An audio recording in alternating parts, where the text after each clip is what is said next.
Notice is hereby given of a regular meeting of the Board of Trustees of the Greenville Independent School District to be held on Tuesday, February 23rd, 2021, beginning at 5:30 p.m. Wesley Martin Head Building, Greenville, Texas.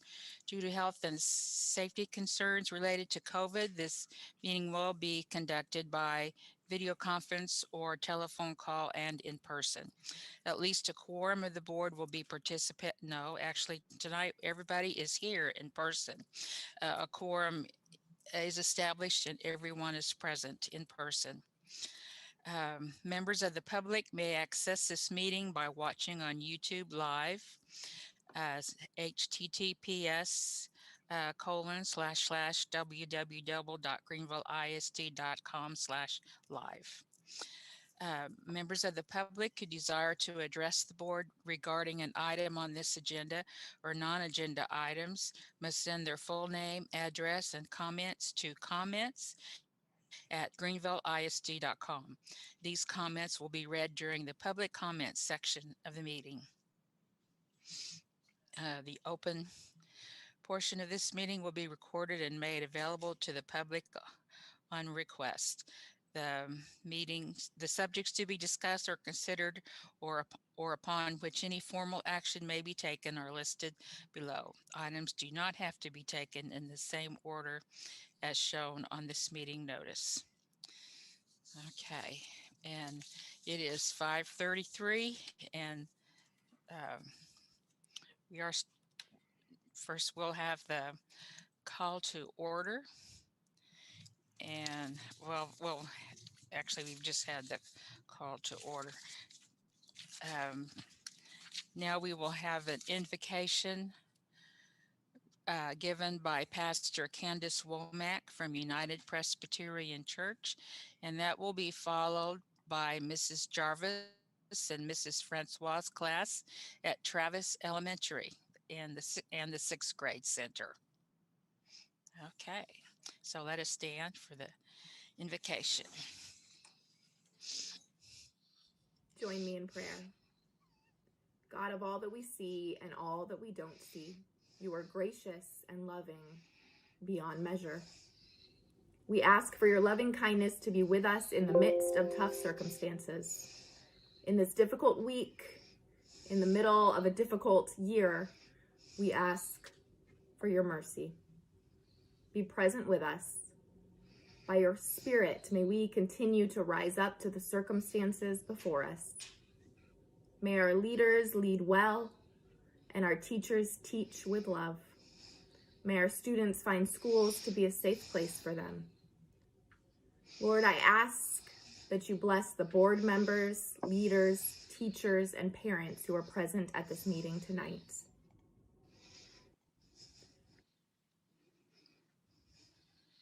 We're going to try that again real quick. Okay.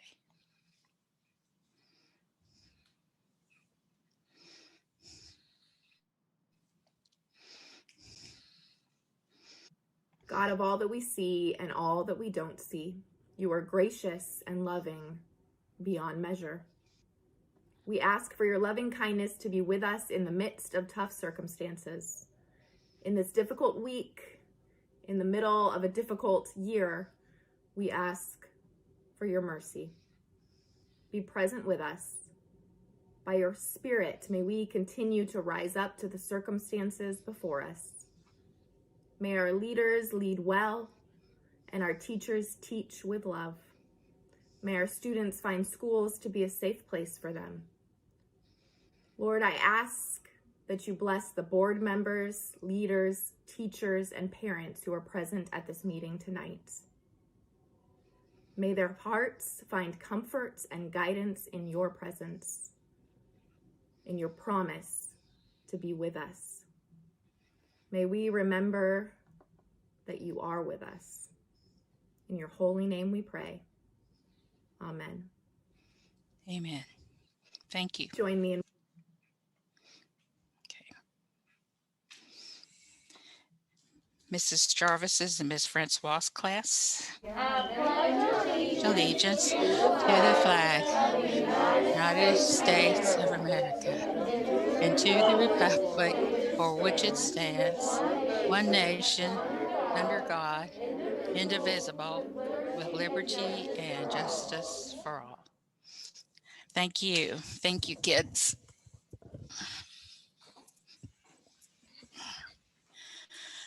Okay, I need to get our first recognition of the night goes to Michael Surface in recognition of him being an all-state choir member. Yes, President Stafford, Dr. Liggins, and members of the board, it is my honor to introduce you to Texas All-State Choir member Michael Surface. His father and choir director, Scott Surface, is also joining us. So Scott, if you're out there in Zoom land, could you tell us a little bit about what it takes to make it to All-State and introduce Michael, please?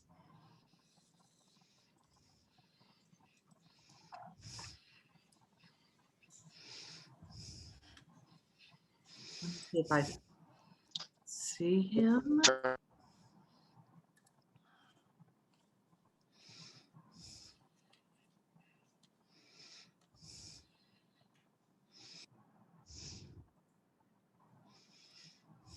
Huh. Michael, I see you. I can't hear Scott Surface though.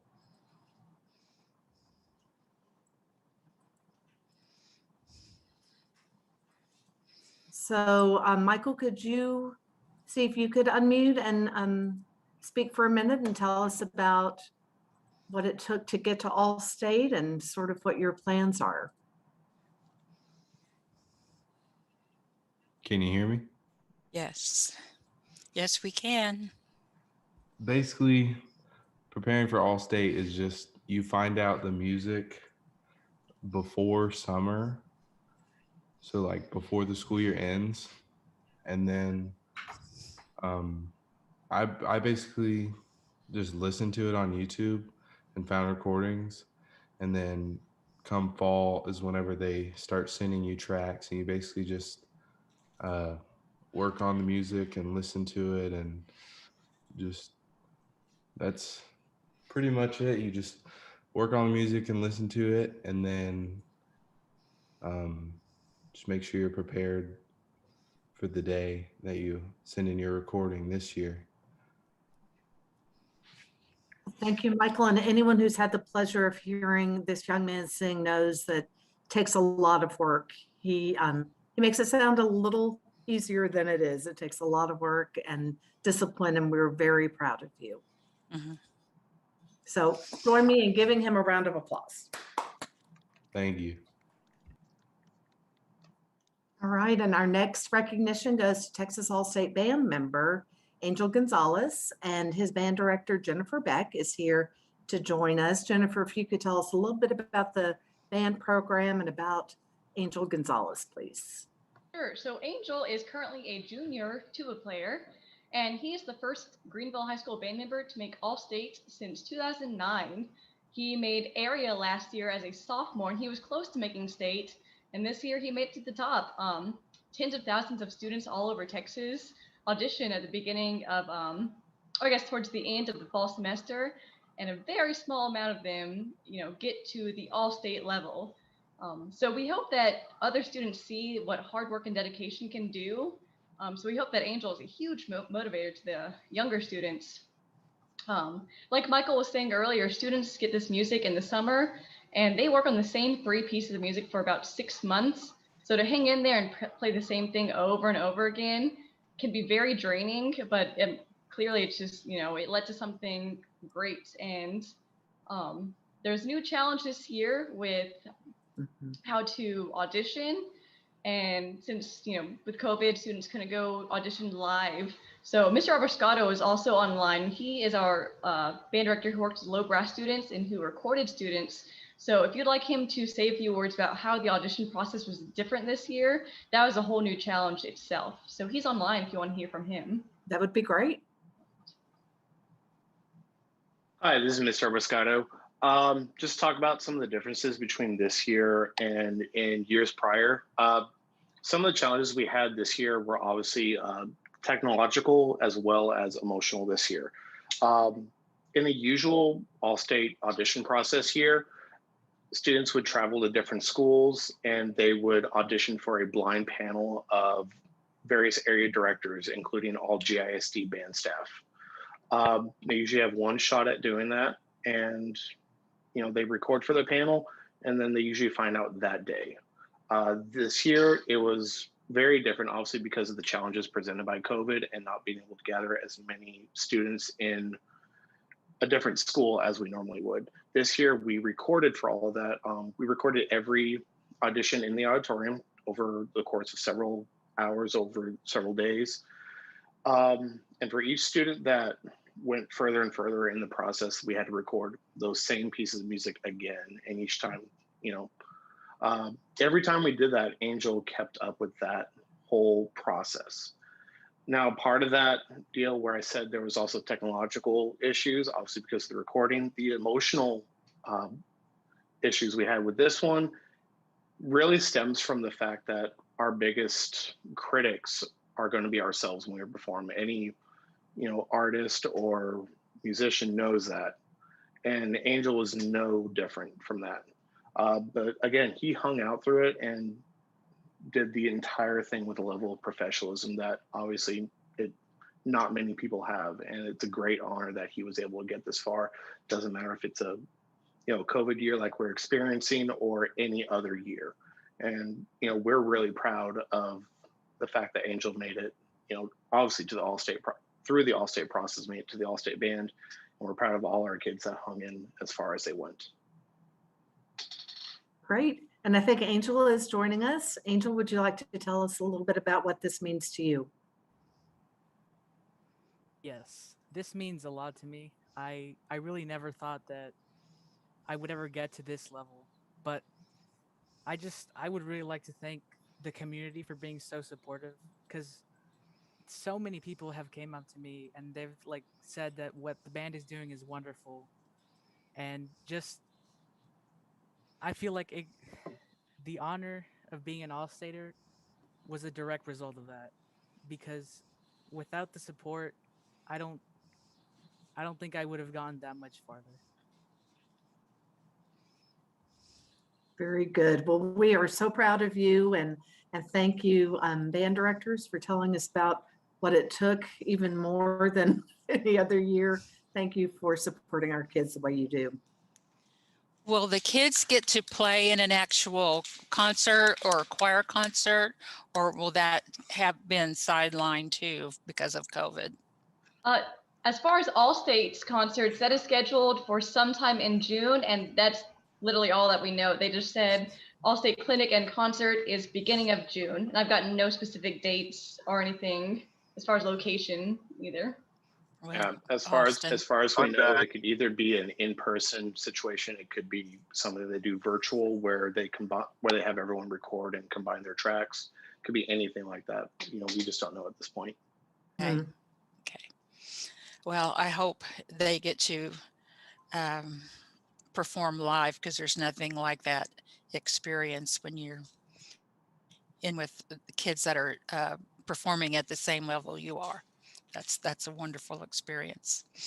So thank you. Great. And our third recognition goes to Mari Wilcock. Mari is a very talented cellist, and she was named Suzuki String State Solo and Ensemble Contest member this year. And she's here with her instructor, Muriel Kerr. Muriel, if you have a minute to tell us about the Suzuki Strings program, and then introduce us to Mari, please. Sure, it's really glad to be here. Thanks for having us, and we're really proud of Mari and all her hard work she's accomplished. A little background about Suzuki in solo and ensemble. Our first ever appearance heading to state was in 2016, and we took a quartet there for that school year, 2015 to 16. And then in 2016-17 was our first soloist that got to go to state. That was Wyatt. Spivey. So Mari is our third in line, and we've just been kind of really proud of just, the momentum that we're able to keep with the program and the successive progress that we've had. And Mari just picked a winner. She learned her Bach solo and just took it to new heights. So we're able to have her perform at state. Maybe with Bach, she might choose another solo. We're kind of in the middle of deciding that right now, because she'll have until May to prepare another solo if she chooses that route. But happy to continue working on the solo that she made it to state on as well as she'd like. Mari, do you want to say anything? Sure. Thank you for that introduction. That was really nice. It was really cool to get all the way to state. It's something pretty neat, something that took a lot of work, and I wouldn't have gotten there without my instructors. So thank you, Miss Kerr. She helped me a lot. I wouldn't be there. I wouldn't have made it without her. And thanks to my mom, especially for telling me to practice, listening to the solos for me. And I'm excited. I'm excited to go to state. Thank you. Thank you, Mari. Three great high school kids who are just very talented and hardworking musicians. So let's give them all a round of applause. Yes.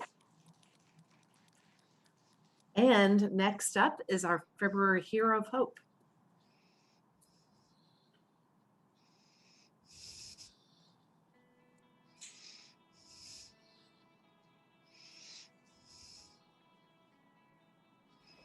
Mr. Arnold, we had to set up this little ruse today because we are very excited to tell you that you are February's Hero of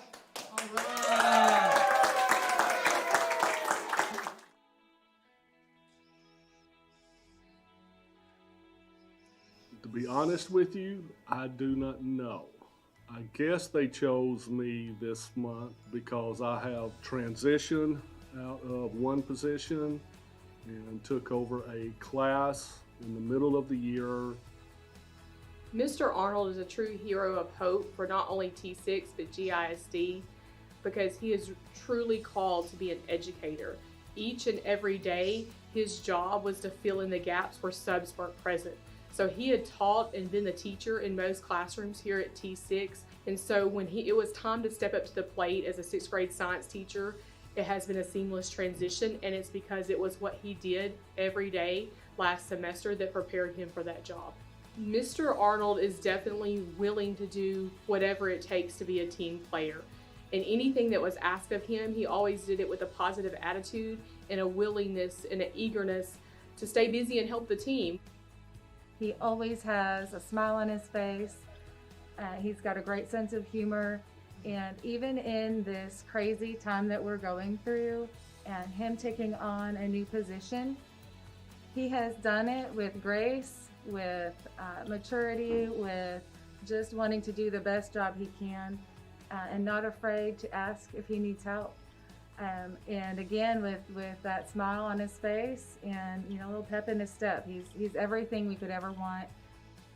Well, as Mr. Arnold's instructional coach, I get the opportunity to sit in his classroom to observe the things that he's doing in the classroom and then provide that feedback. And Mr. Arnold, he's so receptive, and he's so friendly, and he's just willing to take on anything that we challenge him in doing, and do so, and really set a great example for the other members of his team, and really the other teachers we have on campus here.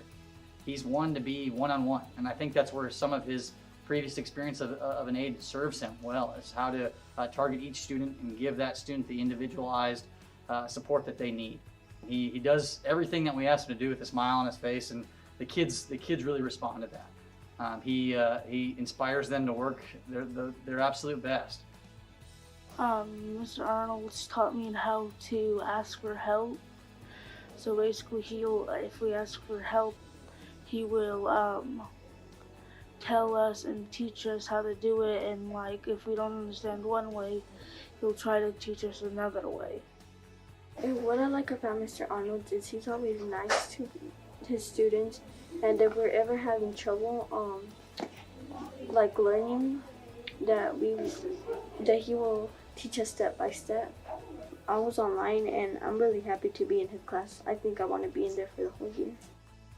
I like Mr. Arnold as a teacher because he will teach everybody in a way that everybody will understand.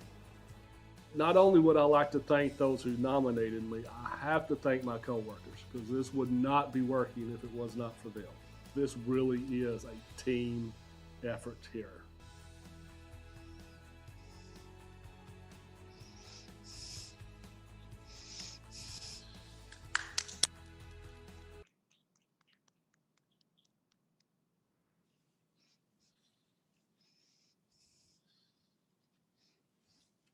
Okay.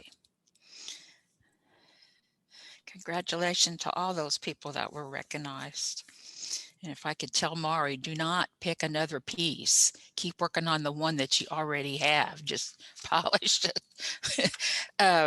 Open forum and public comments. Do we have any public comments? No, we do not. We do not. Moving on. Okay. Do we have any comments from individual board members? Say congrats to Roger and his family for their, according to the shirt, says the last baby.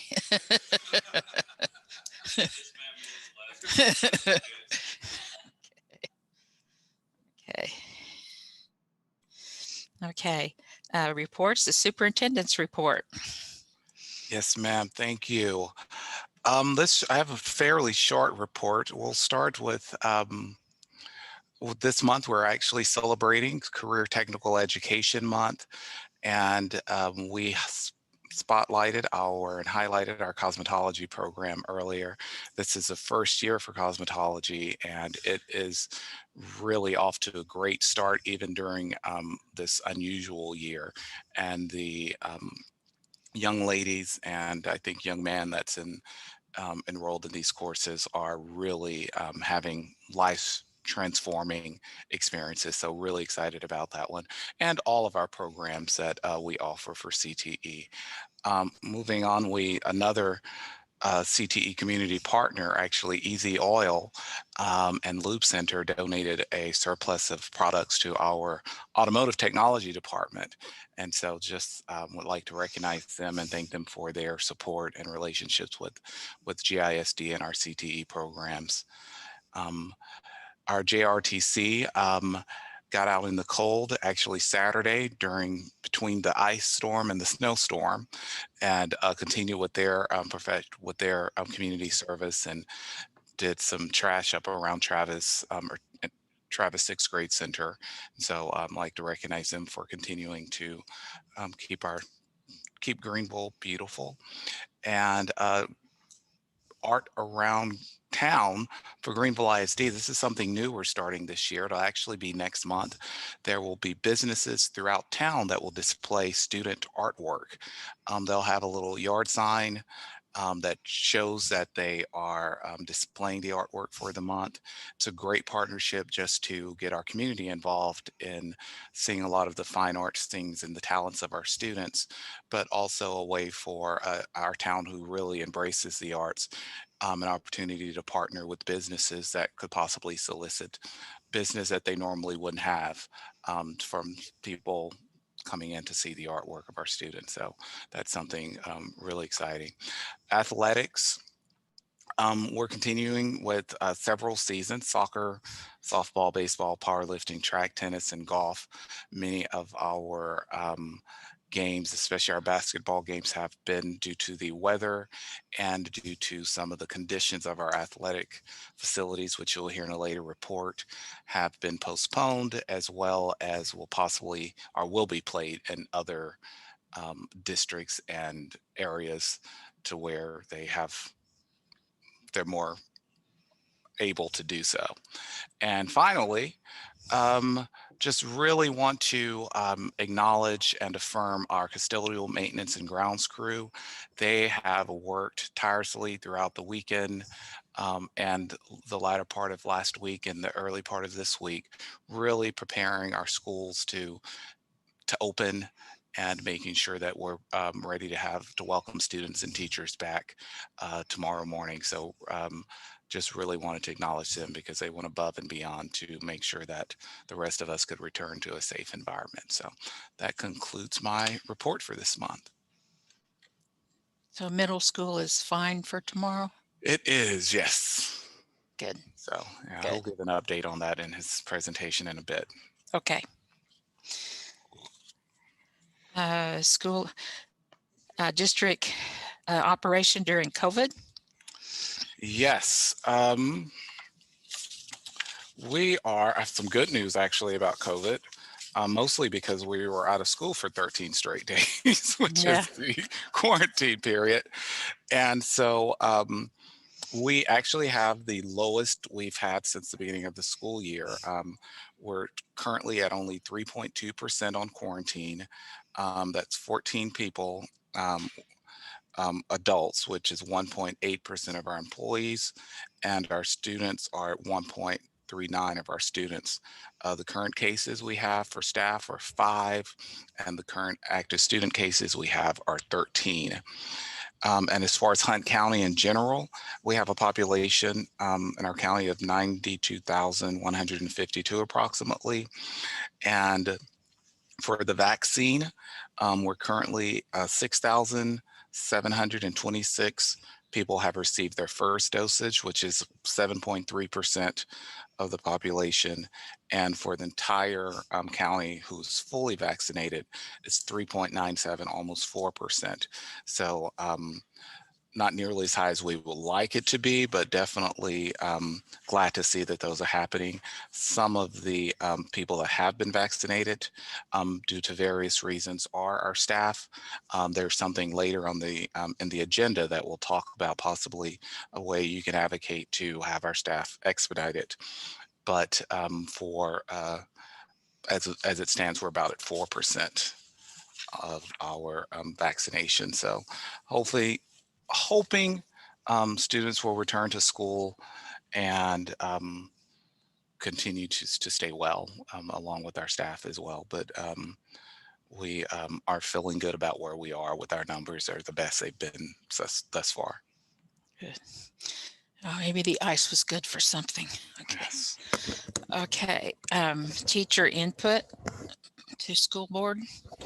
Yes, this in your blue folders, each of you have, and you're also emailed this, the input. Last month it was requested to find out what it is that teachers would need from the board in the middle of a pandemic and what can you do differently. I think it's the first page after the pink one. And it basically, this is the entire list. This was requested to be placed on the agenda by a board member. And so I'm prepared to answer any questions or provide any feedback that you may have, or take any feedback you may have.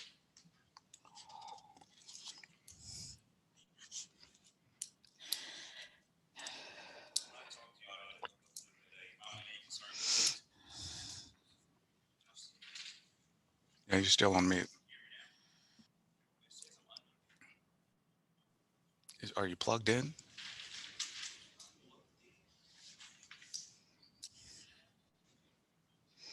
You hear me now? Yes. So you got to hold the button down. No. About now. My main thing was with the teacher vaccination.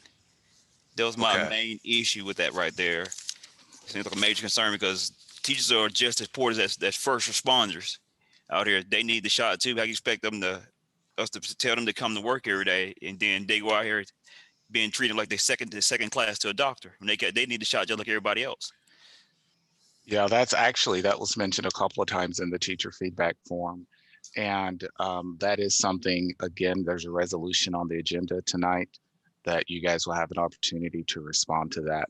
So that is definitely something that we saw trending And I think it's something that definitely needs to happen. As far as many of the other things that are on here as well, most of them, some that are, reasonable. We hadn't brought back the Coca-Cola machines and not Pepsi, but some other things on there is have been addressed, and some of them can't be addressed. And we've spoken to teachers about that. They, for example, some teachers wanted to have like Clorox wipes and things of that sort. With public schools, you can't use certain products. They're considered pesticides. And so you have to go through a variety of things to have those approved. And so, but we do have very strong antiviral things that's used daily. And although they may not be the regular household things that people are accustomed to, those are not allowed. So, but most of the issues dealing with instruction and all of that, the staff, my team has had this list for a while and have addressed, I would say, probably every single one of them that can be addressed at this point, that belongs to administration. The teachers mentioning about websites and things, instructional materials that they're paying out of pocket was, I didn't realize they were paying a whole bunch this year. Is that Yes. worse than normal? I'm not sure if it's any worse than normal. I think it was poor communication. Each principal has a budget that they're more than willing and able to purchase things for staff. And it was just a matter of communicating and saying, should you need something instructionally, bring it to someone's attention.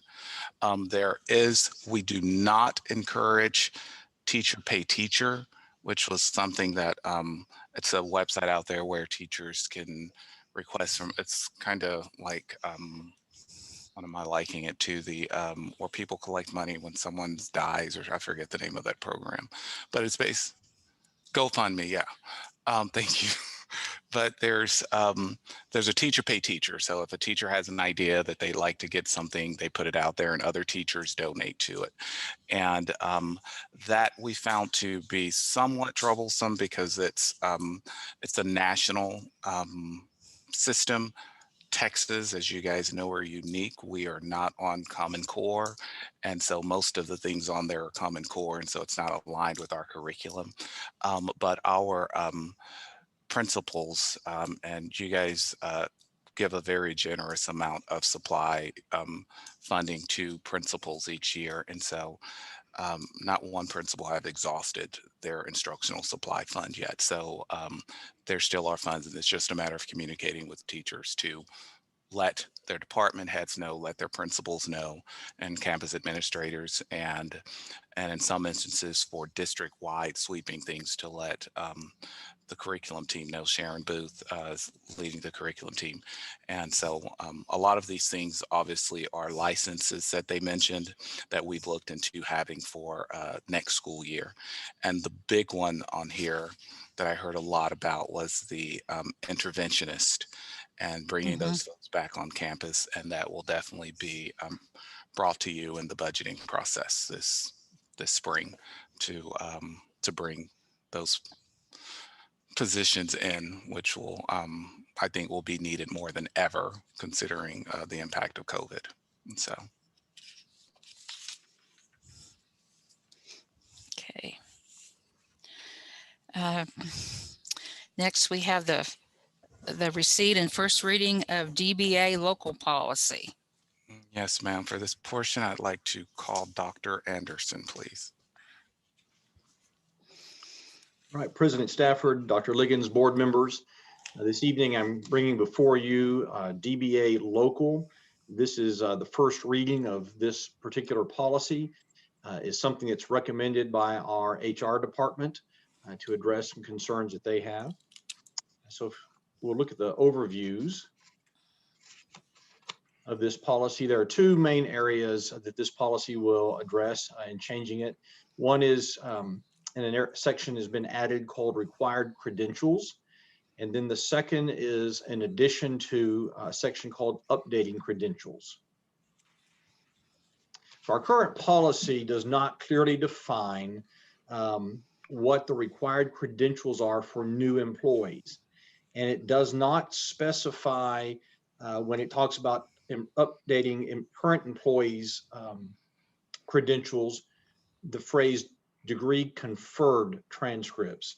In other words, we have employees who are required to update information, and we are getting unofficial or incomplete information. And as we do our audits, it causes an issue for us not to have that on file. So in DBA local, it is the section is about employment requirements, restrictions, credentials, and records. And so everything that you see in red on this slide is what has been added. And so this entire section on required credential has been added to the policy, and it reads that all employees who are required to have earned certificates, endorsements, or degrees of higher rank shall file with the district. Next slide, please. Number one, an official degree conferred college transcript showing the highest degree earned and the date conferred. 2, proof of the certificate or endorsement. And 3, any supporting employment documentation as required by federal, state, or TEA regulations. And where this comes into play is that we have under our District of Innovation,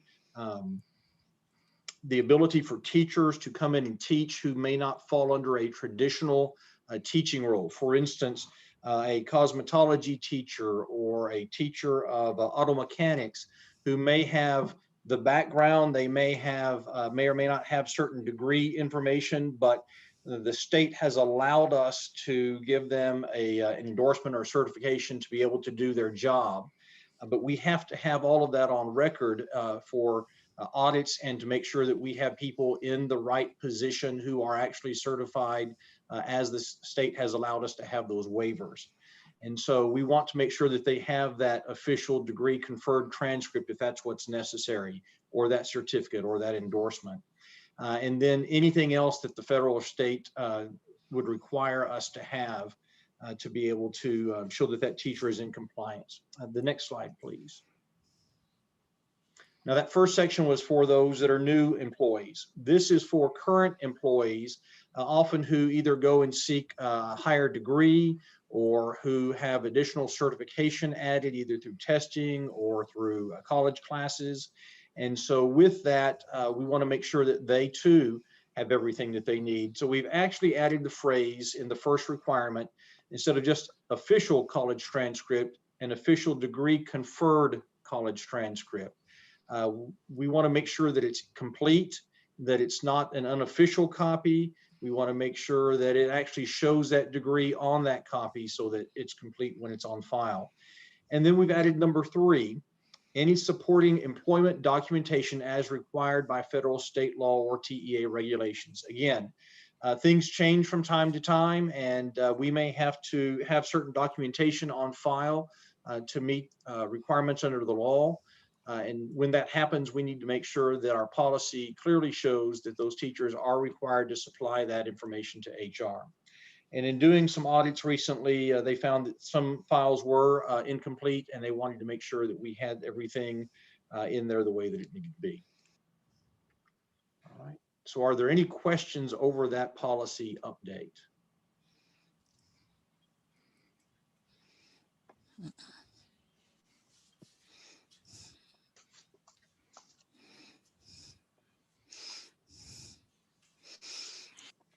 No, thank you. I think we all got it.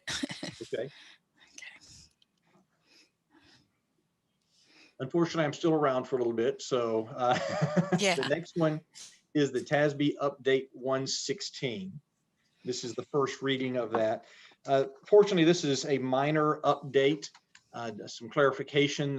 Again, TASB's been doing a lot of cleaning up. So there are about 4 or 5 local policies that are affected under this particular update. And according to the updates that they made, they really deal with the dismissal appeal process of employees, cybersecurity training, which you'll hear more about this evening with Mr. Folk, student medical treatment, and the community conduct on school premises. So the first section that was changed in this update is CQB, technology resources, and cybersecurity. Currently, state law requires that the board select a cybersecurity training program. The board has to verify and report the cybersecurity training completed by the employees by a certain date in order for us to show that we're in compliance with the law. Part of that will be done this evening. In order to make it easier for districts to be able to do this, to meet this requirement, it's been recommended that this update occur, which allows this to be delegated to the superintendent to see that it's done. Mr. Fulp, I believe, will concur when he gets to his part that it's much easier for him to meet the deadline that he's required to meet by allowing the superintendent to have this ability to help with the verification, the reporting, and bringing the information to a timely reporting period with the state. Because otherwise he's pushing, trying to meet with the board by a specific date and get you to approve it before he can submit it. And it pushes him to a place where he sometimes will not be able to meet, or will be a struggle to meet his compliance dates. The next policy is CDC and DCD and DCE local. So both policies are very similar in what they're doing. They reference another policy, DGBA, that addresses appeals. And you'll remember they've made several changes recently about contract requirements. This particular recommendation revises the intention to clarify that an at-will employee who's dismissed, or a non-Chapter 21 contract employee. In other words, teachers are Chapter 21 contract employees. They have specific rights, a specific process that you have to go through if you're dismissing them. Those who are not teachers are often on a non-Chapter 21 contract, or they're an at-will employee. And so in this particular update, if a contract is not reissued, they would follow the grievance process that's outlined in policy DGBA. It's already in your policy, including the proceedings through the relevant hearing levels before a complaint goes to the board. Without this step, things often skip straight to the board without going through the right process. And so they're just simply clarifying that they have to follow the process and work through the system the way it's designed, as you would for other situations. The next section is FFAC local. This is Wellness and Health Services Medical Treatment. With this particular recommended change, it's done to align the policy with the current Texas Department of State Health Services guidance.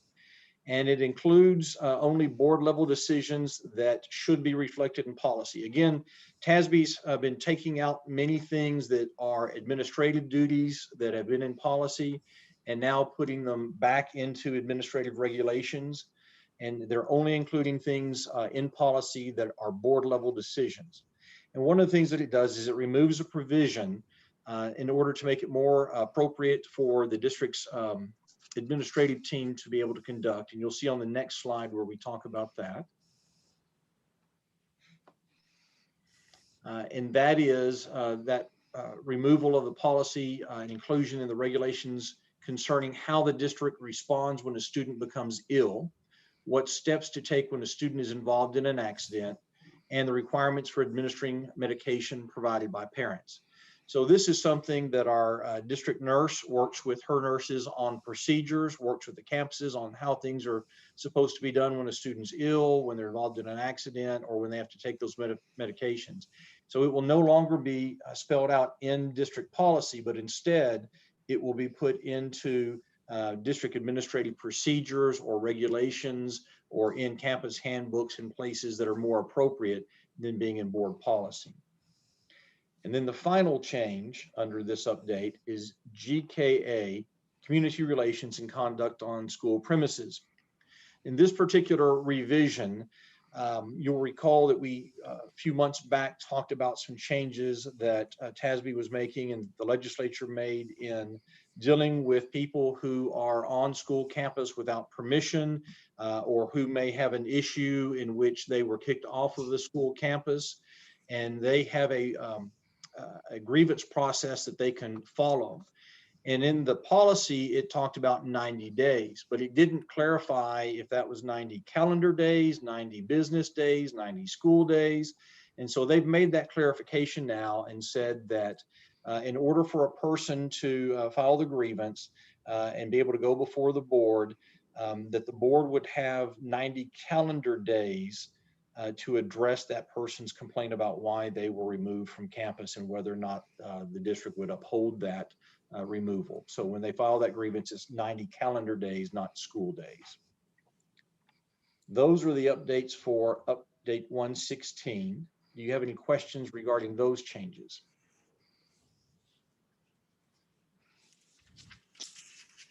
Thank you No, very you much. must have done a good job. There aren't any questions. Thank you.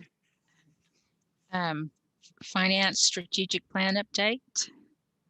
Yes, for this section, I'd like to call Sherry Dotson, Chief Financial Officer. Good evening, Dr. Liggins, President Stafford, and members of the board. Tonight, I would like to present to you the Finance Strategic Plan. What you will notice about this plan is there's really not a lot of changes from last year. This plan has gotten the district some great results. Also, due to you as a board, you've been great stewards of our funds, using those very efficiently, and we've been able to meet the needs of our students. So we'll start with the next slide, Shannon. So the strategic objectives, funding, and finance.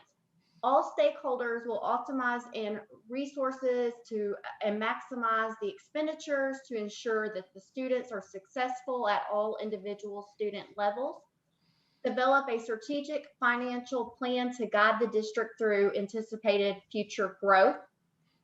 Next slide, please. And then the action plan for funding and finance is to calculate the revenues required to meet the district operational expenses and related facility renovations. Next slide. Update for the action plan of funding and finance. It's very important for us to be following the trends on the average daily attendance to ensure maximizing funding. Also, utilizing the grants to maximize the potential. And also, we want to continue to obtain an audit report with no findings. Next slide. So the future of funding and finance, we want to continue to review all the programs to make sure that we are cost efficient in each program that we run with the district. Also, it's very important that we continue to review our attendance percentages and we stay very proactive to make sure that we have the highest attendance rate as possible. Also, as new things are in place like House Bill 3, we want to continue dissecting and reviewing that so we can make sure to maximize funding and get the fullest potential for the district.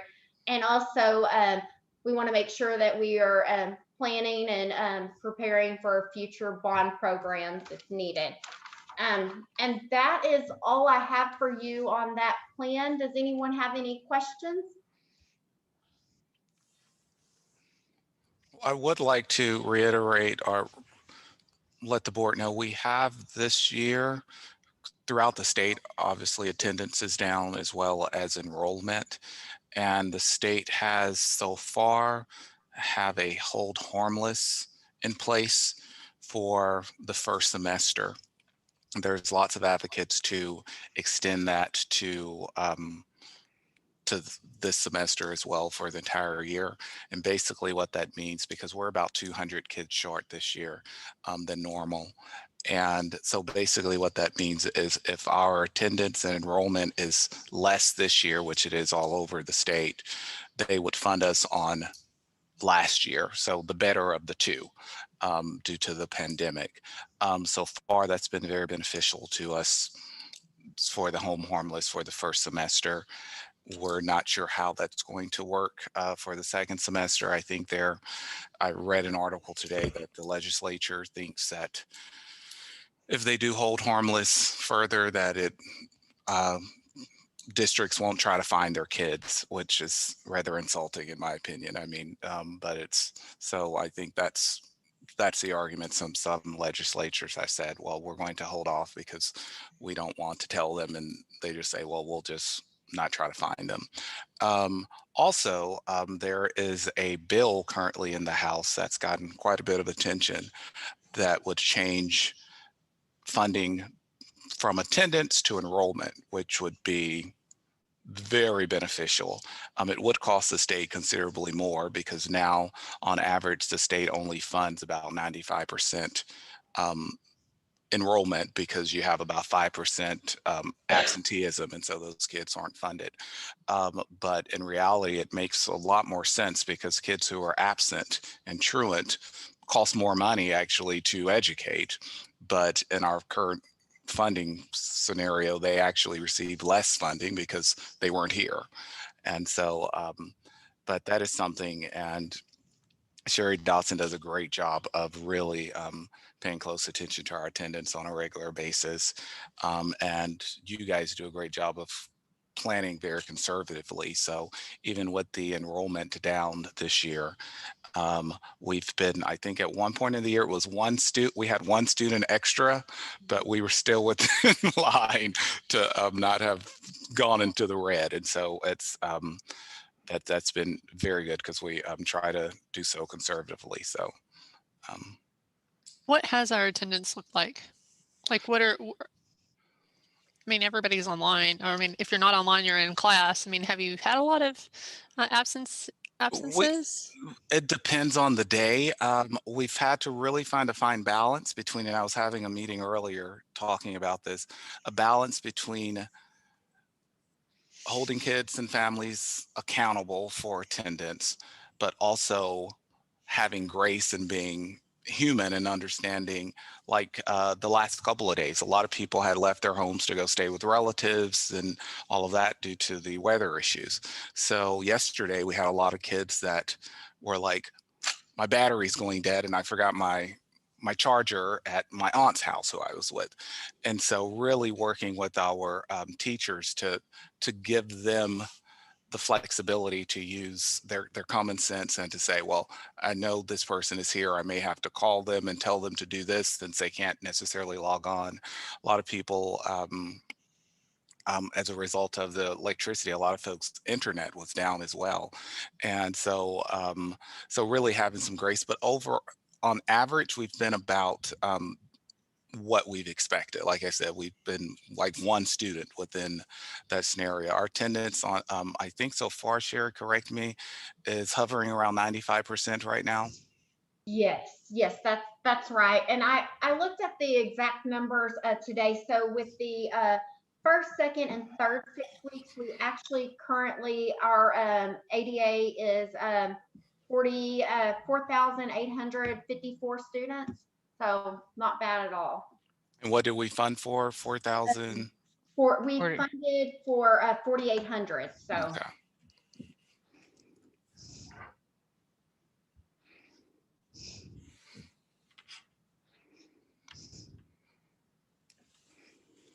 And also tax collections play a big part in our revenues, and compared to last year, we're right in line with tax collections. So COVID has not affected our tax collections as of right now. I would ask you to pay close attention to the last bullet point, however, on this, which I don't necessarily want to go there, but I mean, the more we're looking at things and the more, and you'll hear a lot more this evening, it looks like a future bond program will probably need to come sooner than later. Mhm. And so that's something we should just plant in the back of your heads as maybe something necessary.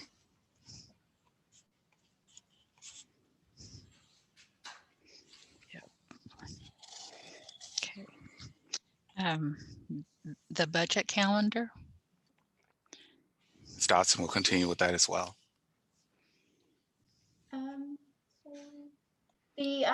The budget calendar, you have that also in your book.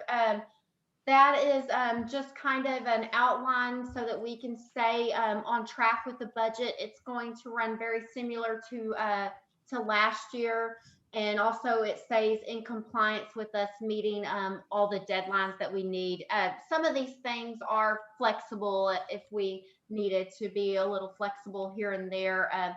But with this plan here, it will allow you as the board to really look at the budget and, decide what the priorities are and stuff for this year. So this is the best to give you plenty of time to plan the budget this year.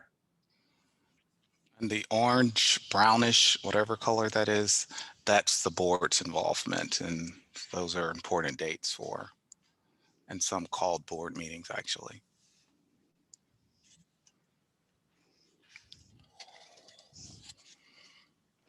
Okay. And they're all on a Tuesday, so that's sort of easy to remember. Okay. Are there any other questions for Sherry? Seeing no hands raised, I guess we'll go to teaching and learning. All right, for this section, I'd like to call Sharon Booth.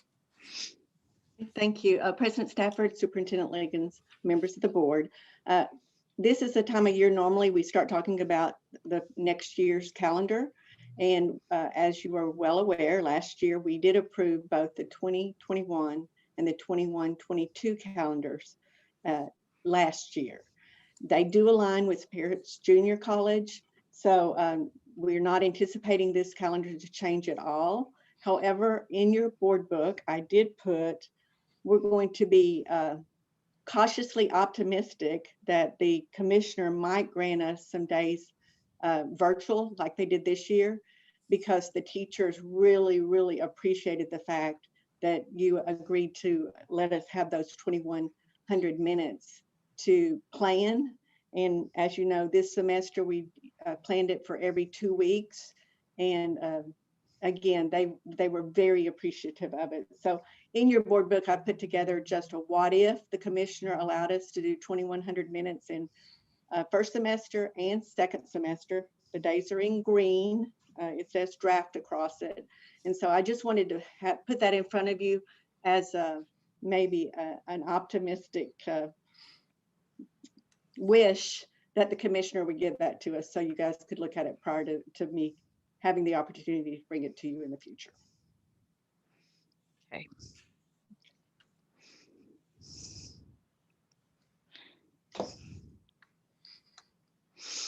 Shall I move on? Yes. Okay, great. So President Stafford, Superintendent Liggins, members of the board. First, I do want to thank you so much for being a board that values data. We really appreciate the fact that you know and recognize that without data, we won't know where our kids are coming into the classroom knowledge-wise, how far they've advanced, and how they are when they leave Greenville. So thank you for being good stewards of allowing us to look at data and make sure that we have the components and resources to pull data for our kids. And then, oh, 1 second, I'm sorry, Shannon. As you already know, because it's in your board book, this is a pretty long presentation. So what I've opted to do tonight is just give you data at high level and summarize it by campus and then by district in some areas, and sometimes just by grade level for the district. We do look at, after every data collection, a teacher sit down with the principals and review the data and look at every student, every sub-pop, and look for growths and put together action items. After the teacher meets with the principal, then every administrator meets with Dr. Liggins one-on-one and explains the action plan the campus has in place, and that gives them the opportunity to let Dr. Liggins know what we can do for the campus to ensure they meet their goals. So, and then the last point I'd like to make is probably the most obvious. We have no control over the learning or testing environment with kids at home. We do at school, but not at home, and the circumstances that COVID has afforded us. So we are taking this data at face value. This is the only data we have in order to build build on and make plans towards. So with that being said, I'm going to go through the presentation, and we do have the principals online at the end. You'll be able to ask them any questions specifically if you see necessary. Okay. So just to reiterate, teaching and learning does take the board goal very, very seriously. We believe all children can and will reach their full educational potential, even in the time of COVID. I heard something a couple of weeks ago that said, I'm going to the next slide, Shannon, I'm sorry. These times have afforded our students unfinished learning. I kind of like that term because we know that we can meet every student where they're at as long as we have the data points to look at and know where to build from. And so we're using this model. It's much like the scientific model that we teach it in our schools, but we want to understand our data, we want to diagnose it, and then we want to take action against it. And that's a continual cycle. So we understand it through our data, we understand it, we diagnose it, we understand every child's needs, and then we take action. You'll probably remember in the summer, we said that we took the last 9 weeks student expectations that were to be taught in March, April, May, and we put those in the next grade levels curriculum guide. So we know we're spiraling in the lost unfinished learning from last year, and we're continuing to move forward. Our first diagnostic tool is the universal screener, and we do it at the beginning of the year, the middle of the year, and the end of the year.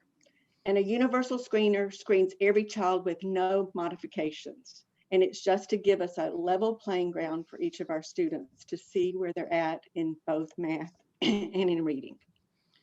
So the first slide for universal screener is district reading middle of the year.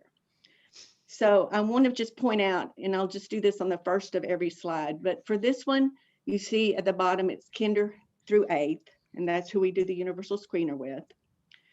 And the first blue is the students at or above expected level, and that's expected grade level. And then the next 4 colors are on watch, intervention, urgent intervention, or bottom 20%. And I will tell you, because as you can tell, it's about a third of the class, well, we focus on the bottom 20% in our immediate intervention, and then we try to spiral in small group instruction for the 3 bars in between. So this is reading, and this is math. You'll see that we have a little bit better progress in math than we have in reading. Now, for the universal screener, I did break it out by campuses, so you could see we have high needs in every campus. It is across the district. So this is the only time you're going to see campus data is with our universal screener. So this is Bowie, and I'm going to point out, you see that it says 2nd grade STAR, S-T-A-R reading. Our product that we use is called REN STAR. So they call it STAR data. So it's not a misspell of S-T-A-A-R. It is our evaluation tool of STAR. So again, the total students by grade level is your first column.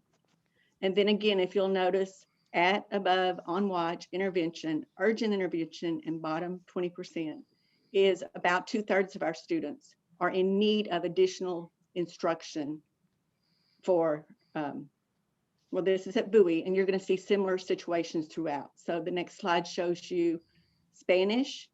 We are seeing a little bit better scores in our Spanish classes, and this is pretty typical because well, I think you might know that Spanish is pretty phonemic, and so they read a little easier than the English language. So, and we do have some great bilingual teachers as well. So this is Spanish reading. And then Carver English. You'll see at Carver our 4th grade and 5th grade numbers are pretty high in the total students, and then you'll see again the same breakdown. The next one is Carver Spanish. Again, those numbers are smaller toward the end. At Carver, we do have more, well, about equal Spanish speaking students as we do English speaking. So, but you can see that the Spanish children are progressing a little quicker than our English speakers at Carver. The next one is Crockett reading. The next one is Catherine G.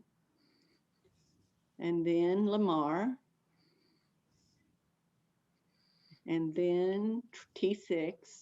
And this skews a little bit because of the 6th grade, but you can also see that the majority, well, yeah, more than half of our 6th graders are in need of additional intervention. And then we go to middle school,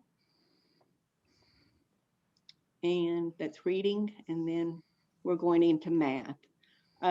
We focused on intervention in reading last year because we felt like that because math had moved to word problems, that it was important that we teach our kids to read and comprehend. So we really did most of our primary intervention in reading. And coincidentally, you are going to see some better scores or better progress in math than you do in reading. Clearly, they're not where we need them to be, but we do see a little bit more improvement in math. So here's Bowie, Carver, and in, sorry, Spanish does not, we do English, math, no matter which, if you're in the Spanish reading class or the English reading class, math is always in English. So that's why you're not seeing a Spanish component for math. So there's Crockett, Catherine G, Lamar, and T6. Again, quite a few strugglers in math in 6th grade as well. Middle school. And then the next tool that we use, again, we do this at the middle of the year, beginning of the year, and the end of the year. This year, we did give a grace period on the reading level test for English and Spanish. We did not conduct the beginning of the year reading test just because we were trying to get used to all the virtual learning and classroom and in different classes. So we only did middle of the year this year, even though we have data points. In this data, I am going to give you 3 years worth of data only because of what I just told you, that we didn't have a beginning of the year for this year. So next slide shows you, you have this in your book, but I just wanted you to know what the level of reading a child should be at middle of the year. If it was, and I'm going to use the one that meets expectations. So I'm going to use that second from the top, blue. Okay. So the first slide is Bowie. No, I didn't do it by campus. This is the middle of the year. You'll see kinder first, and underneath the word kinder is 3 because the students should be at a level 3 in January. First grade should be at 14. And you see we've slipped a couple of books. Second grade should be at 24, third grade at 34, fourth grade at 40, and fifth grade at 60. I will tell you, under normal circumstances, in a guided reading class over 2 to 3 weeks at the lower grades, students usually progress 1 book level.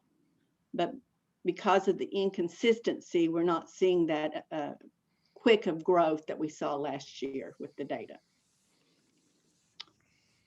This is EDL is our Spanish book, and you'll see that they're a little bit closer, but not in second grade.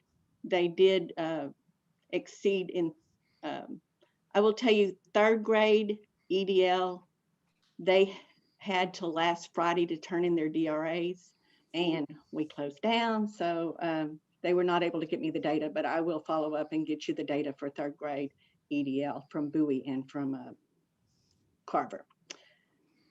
Fourth grade, you see that they're pretty close to that 40 mark. And then fifth grade did not do EDL last year, but they were closer 2 years ago, but you see they're about halfway where they need to be in fifth grade.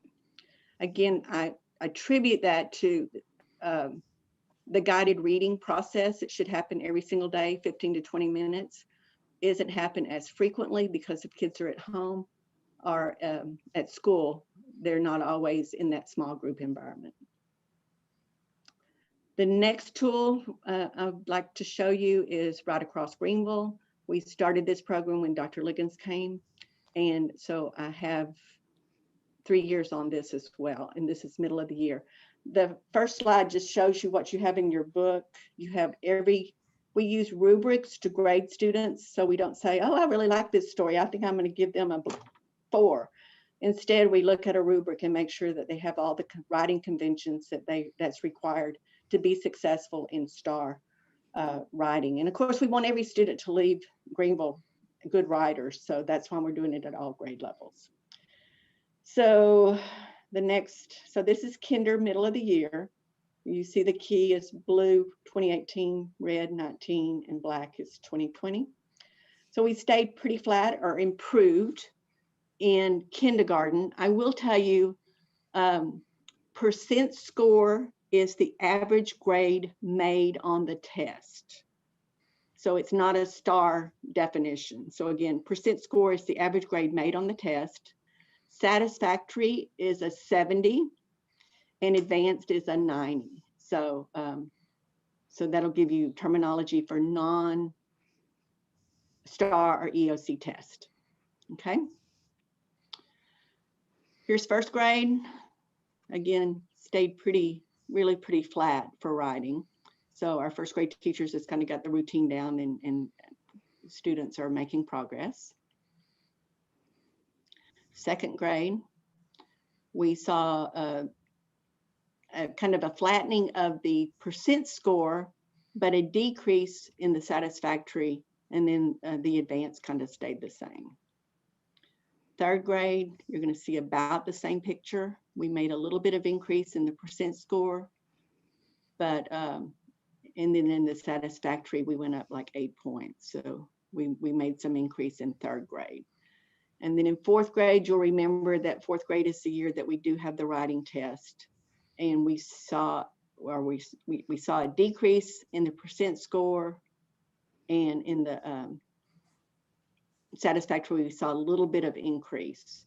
So I will tell you that this was the middle of the year was tested right after the Christmas break, and we didn't have all students back at that time because it was in the middle of a semester, and so a lot of this writing was also done at home. So I know some of the teachers were a little bit concerned. Again, what I said in the beginning, it's only as good as the environment the student was in, but that we have to start somewhere.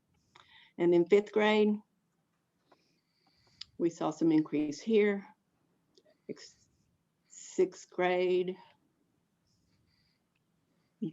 a substantial increase for sixth grade. So that's good news, because they do have to write again in seventh grade. So seventh grade stayed pretty flat, a little bit, well, 9 points down for percent score, substantially lower in satisfactory. So of course, fourth and seventh is the group that we're want to make sure that we have progress made, and so we'll put some actions behind those two grades specifically.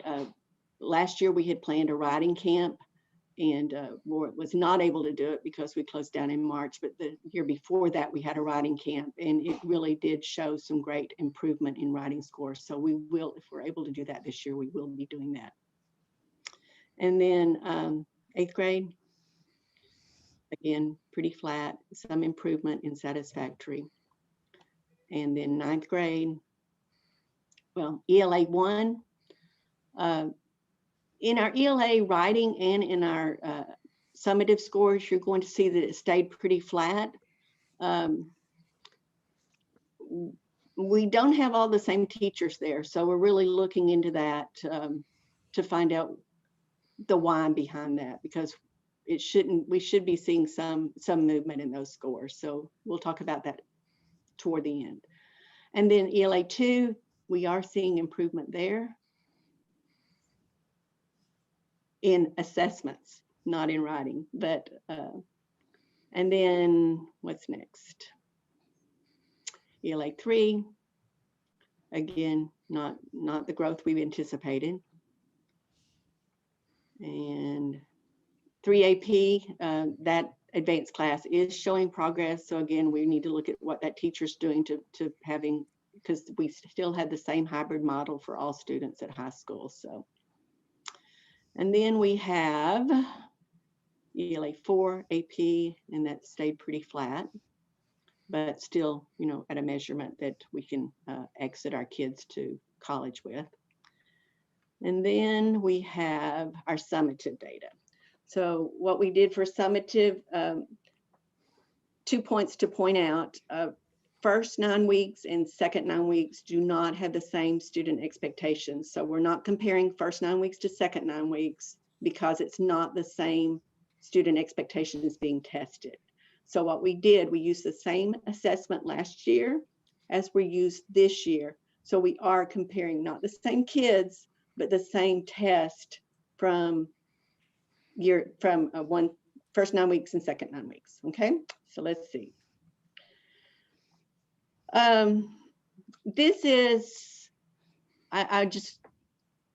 okay, STAR scores tell us where we want to be, approaches, meets, and masters. And then I've already told you satisfactory is 70%, and advanced is 90 if it's not a STAR related top subject. So let's move on. I'll tell you a little bit more about that. So I've already told you about percentages. Well, let me say this. Percentages are across approaches, meets, and masters will never add up to be 100%. And that's in STAR or in our district data. The why behind that is because approaches grade level has the total students of approaches, meets, and masters. And then meets has both meets and masters only has masters. So that's why it will not equal 100%. Then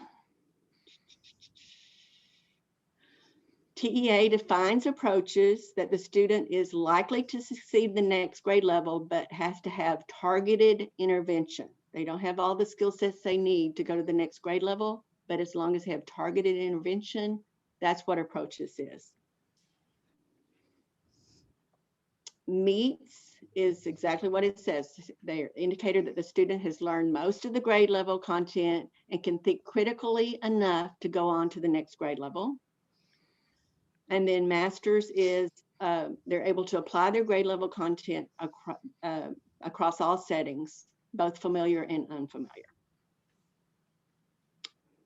And I need to point out the state accountability is really focusing on meets and masters because that's where we need students to be to make sure that we're letting each student obtain that 1-year growth of academics. And then this is just a repeat, satisfactory 70 and advanced is 90. I wondered how many questions it would take for a student to move from approaches to meets and meets to masters. So you see that there. So in a minute, I'll tell you how we're making sure that our kids are moving to 1 more question, 4 more questions, 8 more questions to make sure that they're moving forward. The next slide shows you, again, some of this is just review, the pathway to graduation. So where each subject falls in the pathway. And then the next slide shows you where the tests are. And we kind of talked about that as we went through the data earlier. So the first slide I'm going to show you is kinder. You'll see first 9 weeks to second 9 weeks. Just what you saw earlier, the kinder math, they stayed pretty flat from last year. It was the same test. The teachers do teach against a pacing guide that they know which SEs need to be taught that 9 weeks, and they know because they're teaching that in that 9-week period, then that's the information that the students will be tested on.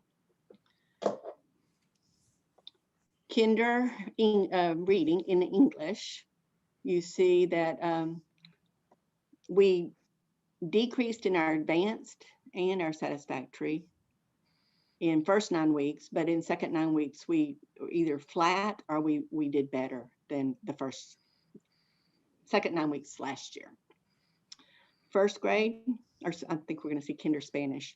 And Kinder Spanish, we saw an increase. And I think that's, there's some several points behind that, but we do have we have certified bilingual teachers that are really teaching to the curriculum and staying true to the language of the day and making sure that Spanish is being taught with fidelity.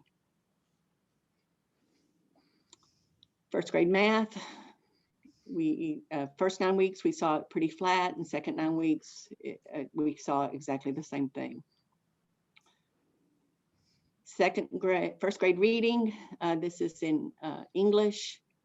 We did see some increase in the satisfactory in the second 9 weeks, and our advanced did not decline, so we were pretty pleased with that. In second grade math, math is one that we did not achieve equal to or greater than from the prior last year's data. Third grade, second grade English, again, flat or declined. In Spanish, in this case, we saw an improvement in first 9 weeks, but a decline in second 9 weeks. The stories got a little bit harder, and the students did have to read their own story in second 9 weeks versus first 9 weeks.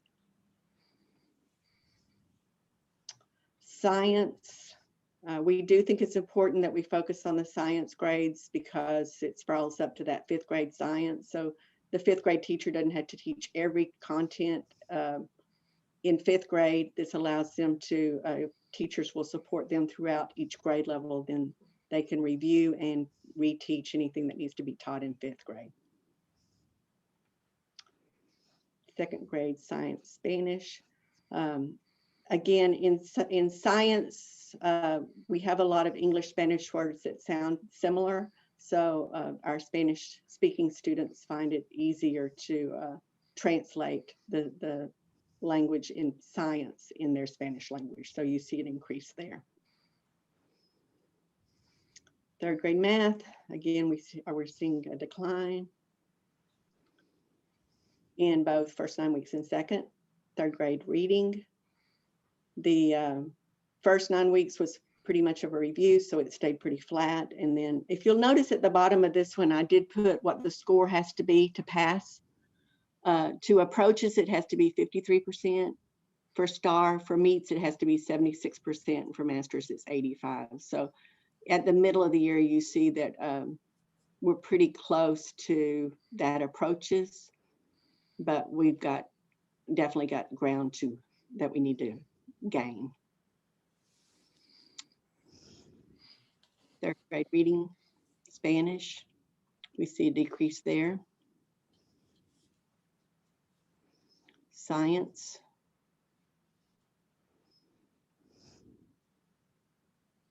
Science, Spanish, we see a decrease there. And this could be too on emphasis. Reading and math has a little bit more emphasis in science when we have to go virtual, so that may be part of it as well. Fourth grade math, again, you see increase. This is one of the grades that we want to see what they're doing well and duplicate it. At the bottom again, you'll see what it's required to do STAR, 50% for approaches, 71% for meets, and 82% for masters. Reading, we didn't fall too short of last year. Spanish, substantial increase. Fourth grade science, we stayed pretty flat. Fifth grade, fourth grade science. And our Spanish speaking students will be able to take the science test in 5th grade in science as well. And so if they continue to do this well, that's probably what we'll end up having them do. Fifth grade math, we saw some improvement. So this is another for fourth grade math and fifth grade math. We saw some improvement. So we want to see what those teachers are doing and see if we can duplicate it. I will also remind you that last semester is when we started horizontal or campus to campus wide PLCs. So like if we had 2 teachers at Travis in fifth grade, they were able to collaborate with the other fifth grade teachers. And we do that once a week. And that is district wide, and that's led by the curriculum team to make sure that they have exemplars, our best product, to make sure that the teacher knows what the student needs to obtain. So that is something that we put into practice. And again, we'll look at fourth and fifth grade math and make sure that we can duplicate some of what they're doing to reach their students. Fifth grade English, we saw a decrease in meets, a substantial decrease in meets in the second 9 weeks. Spanish, we saw an increase.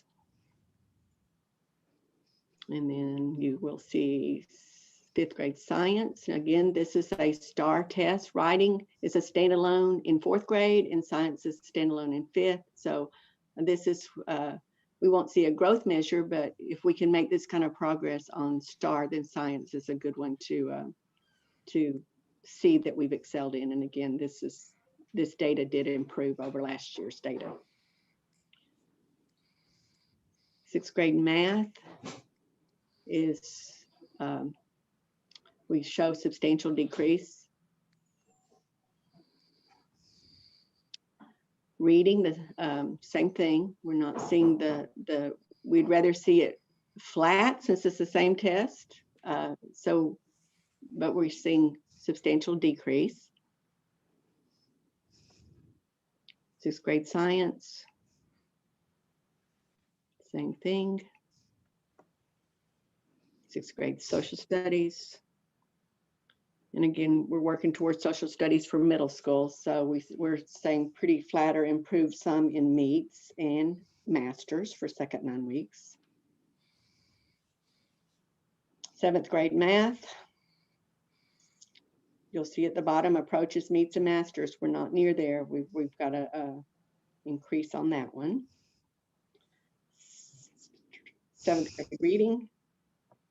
And I think you are also aware that after fifth grade, we don't have Spanish test. We stopped that at fifth grade. So we have reading and English. In all areas, we've declined in second 9 weeks. Science, same thing. Eighth grade. Seventh grade social studies. We've stayed pretty consistent, not where we want to be. And then there's eighth grade math. We see a decline in that, but not as substantial as we saw in seventh grade. And at the bottom again is our STAR requirements. That's okay, that's good, Shannon. Eighth grade reading, again, not making the progress that we would like to see, but we're not as far down as we were in other grade levels for our reading. Science, eighth grade, substantial increase in, increase in approaches and in masters for second 9 weeks. Eighth grade social studies is where we have a STAR test. You'll see that we made gains in this, so we're optimistic about that. And again, the approaches, meets, and masters is at the bottom that they have to meet for STAR. Algebra 1 is given in eighth grade. It is a high school credit, and you'll see that we did not do as well as we did last year, but we have some pretty good scores coming out of there that we're optimistic that that's going to continue to improve. They do plan with the high school, or they share lesson plans with the high school as well, so they're on track with each other. So I think I'll show the ninth grade algebra next, right, Shannon? Yeah.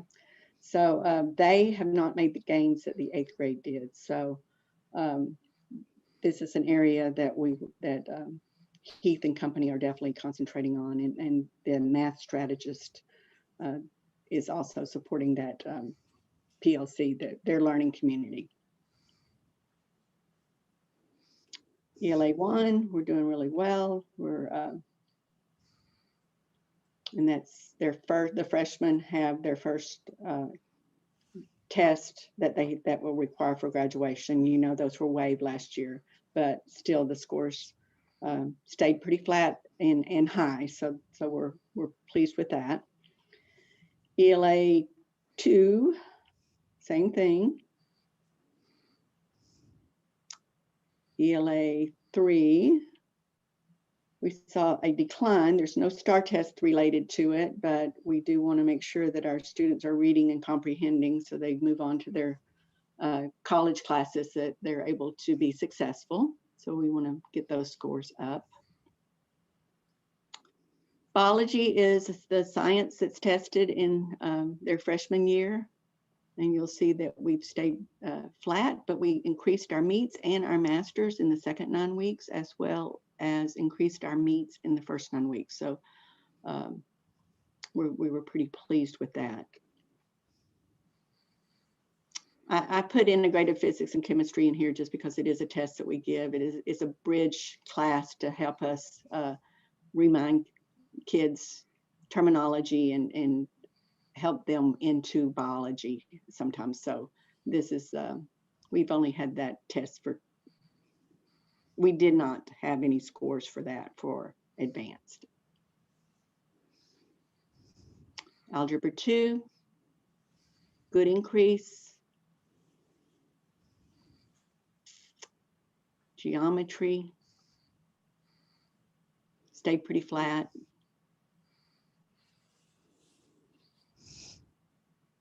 Pre-cal, we saw some increase there for percent scores, but not for satisfactory or advanced.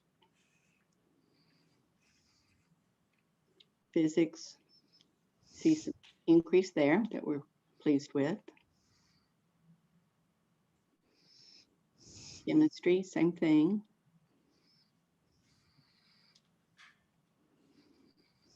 Political science is something we have about 95% of our students take this class. It was a new class 2 years ago. And so we did not see the scores that we saw last year, but we have the same teachers. So I'm sure Heath is looking at that one as well. U.S. history, another STAR test. We didn't fall as much in this one, but we did, as you can see, we did have a decrease both in first semester. We increased in meets, but we did see a decrease in the others for second 9 weeks. Then U.S. history dual credit, substantial increase in scores from last year. And then I just want to go back. So that's our data that we look at. And again, we look at it every time we have a test, or every time we do any kind of data collection. The principals meet with teachers, they come up with plans. So we've shown, just to understand, we know we've shown minimal growth in reading from 1 year to the next on the 9 weeks. In 4th grade, 7th grade, and ELA 1 biology, data remained pretty flat compared to the last year's. And the math results were either flat or down. So our diagnosis was that we identified the specific SEs, the student expectations, that the majority or individual students are struggling with through the universal screener, as well as the summative assessments. And that's our baseline. And then during our horizontal PLCs that I mentioned across all campuses and contents conducted on a weekly basis, we look at the pacing guide, we look at what the question looks like on STAR or on an assessment, and we make sure that the rigor and the differentiation is there. The action we took is that every student has individual goal sheets that keeps them accountable to their 1-year growth. I mentioned about the questions while I was wondering about the questions required to go from meet to masters and master approaches to meets. because the state of Texas has implemented 2 years ago a student learning objective for every teacher. And so every teacher in Greenville ISD has the same objective, and that is to raise every student's prior assessment by 4 questions. So that way, by the time STAR or EOC comes around, that should be 12 to 16 questions increase for every student. So, and that is, that's being monitored also, but that looks at individual students. And then the retired teachers are supporting small group reading and math. And then you've allowed us to purchase a product called Apex, which is for credit recovery or unfinished learning.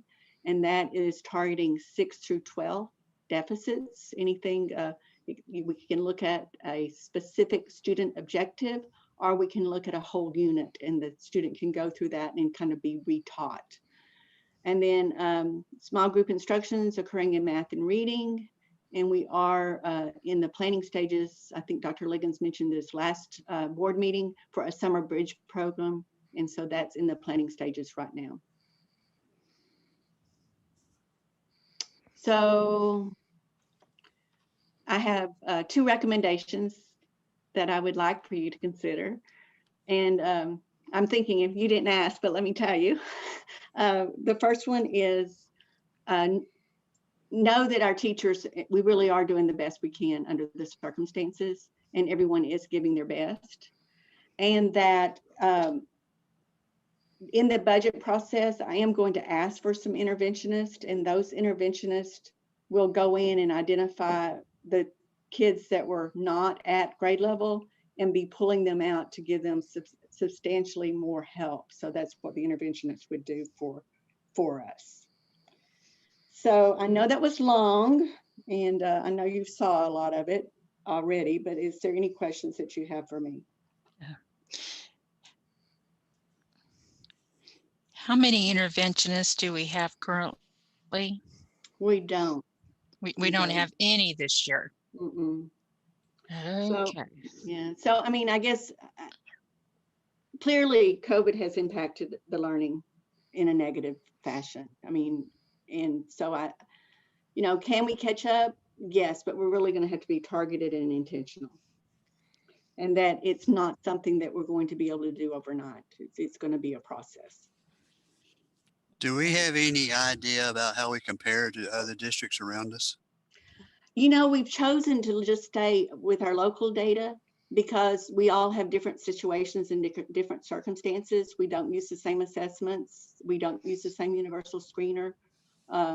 So we haven't, you know, our target is for 1 year growth for every student, but we haven't reached out for that because what I said in the beginning about our data is contingent on where the student is at the time and in the environment. So it would be like an apples to orange comparison?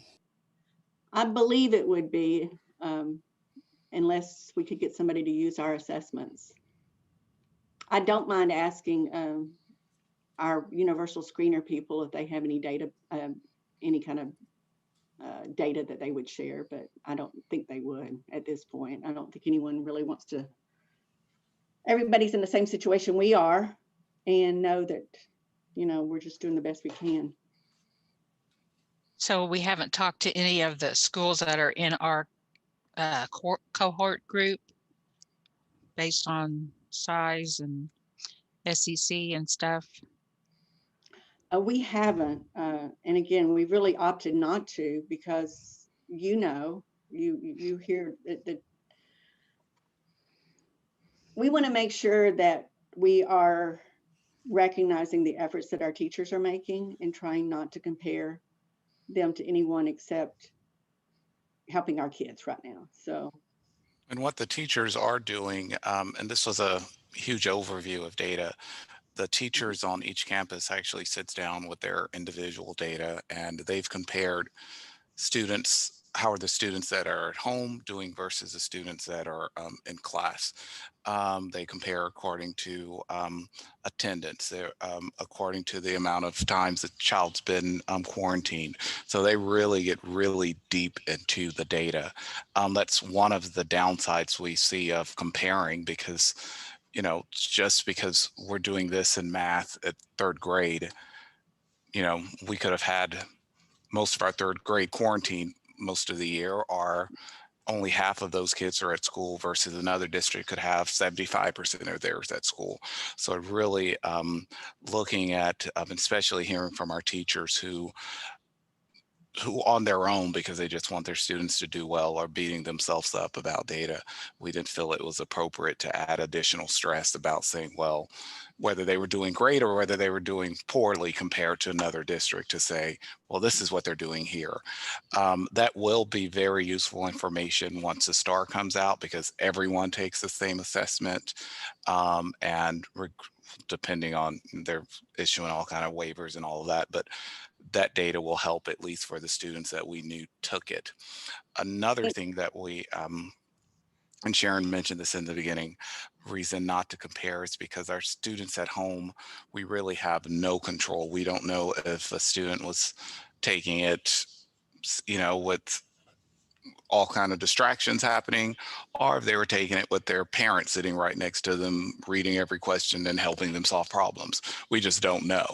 And so there's a lot of unknowns about how the data actually, we're taking it at face value and definitely reacting to it. And the teachers and principals have gone really, really deep into it. And we get into those deep conversations in our one-on-one meetings.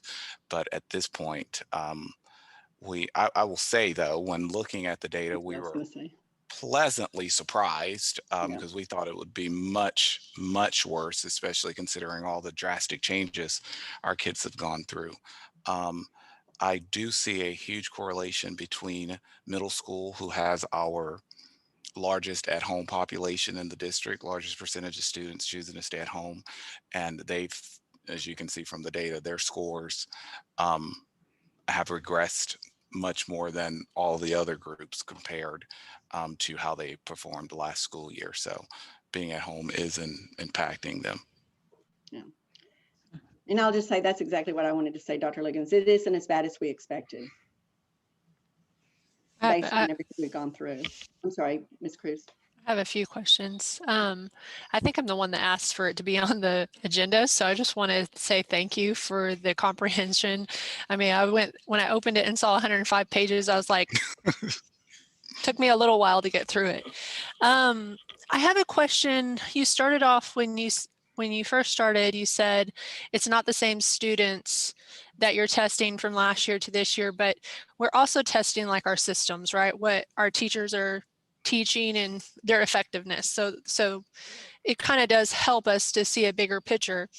However, I think that I was expecting to see a much bigger decline based off of some of the feedback you guys had said, which was one of the reasons why it prompted me to even ask for it to be on the agenda.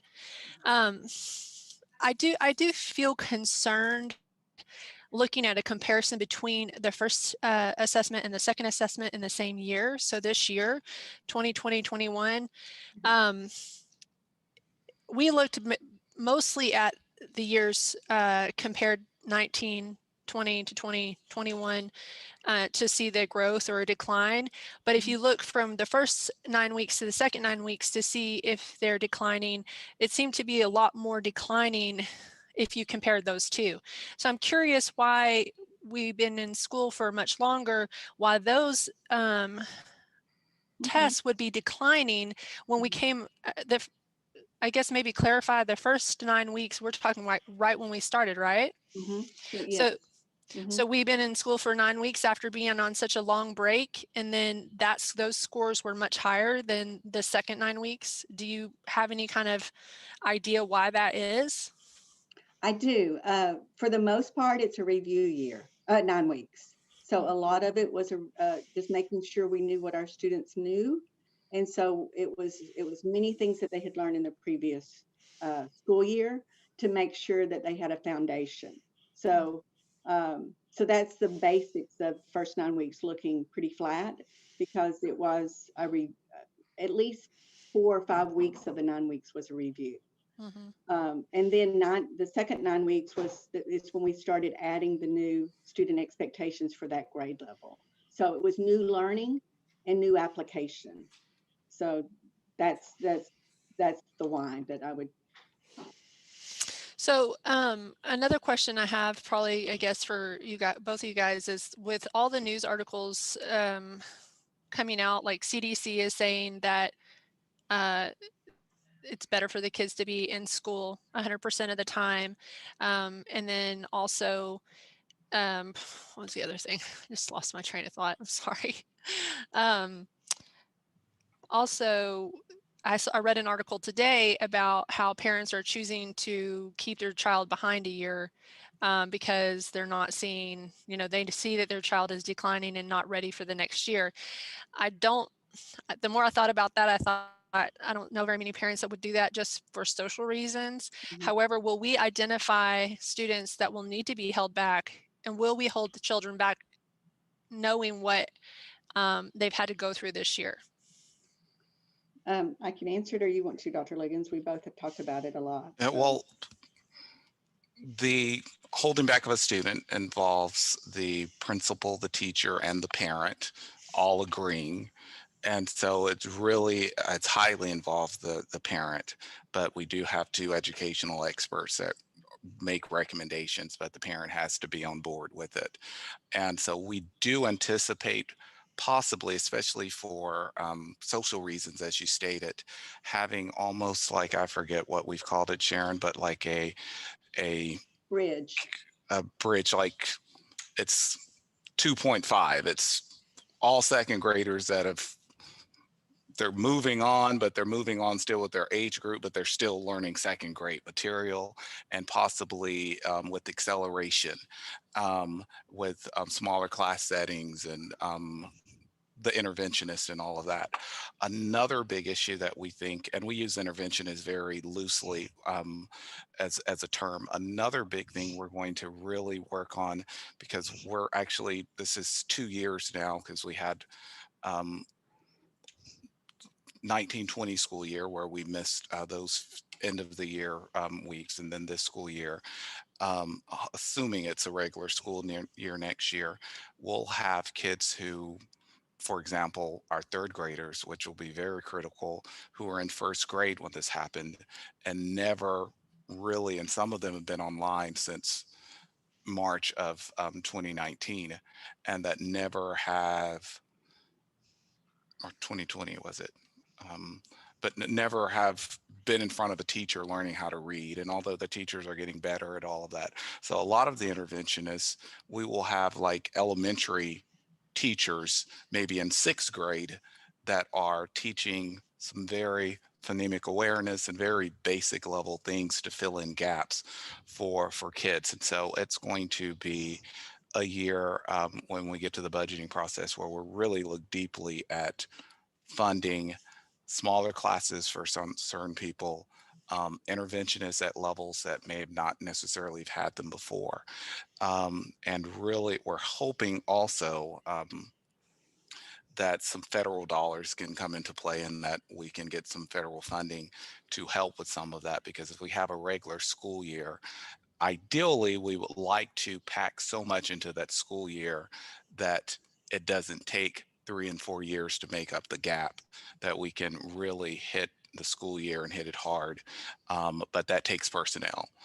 We all know, I mean, one-on-one with the child is a lot better than 22-to-1, and you can get a lot more accomplished. And we'll never get to one-on-one, but if we can get smaller classes and more intervention groups, we think that will be very beneficial in helping our kids catch up a lot faster.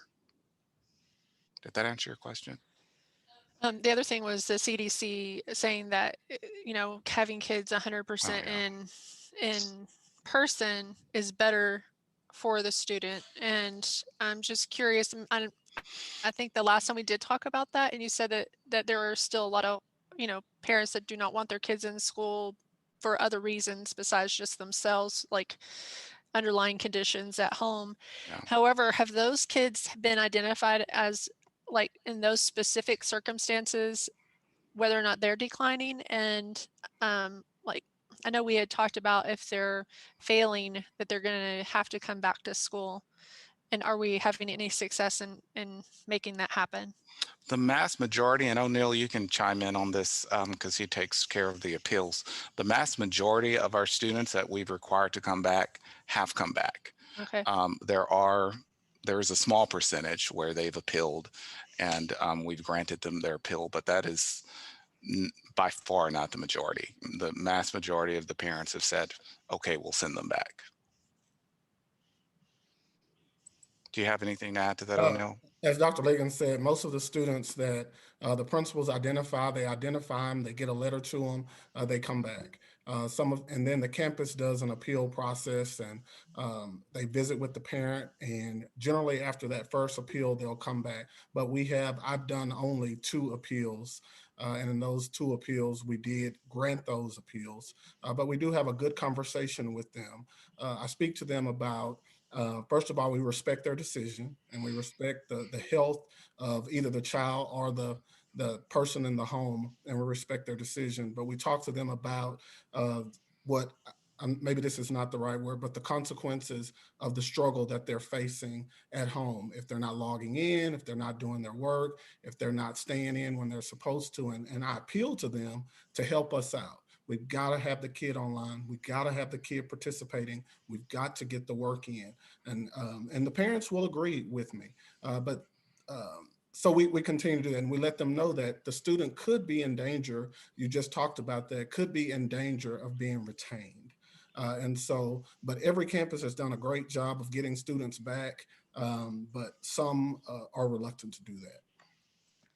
I'm curious what our updated percentage of online only students are at each campus. I mean, I know that's probably hard to do for middle school and high school, but because they're on hybrid anyway, right? Yeah, but that's a matter of pulling a report. I can get that to you guys as early as tomorrow. Aren't we about 85% back at school, or? District-wide, pre-K through 8th grade, probably about there, but at different, like I said, the middle school is much lower, and then certain campuses are lower than others, but about district-wide, yes.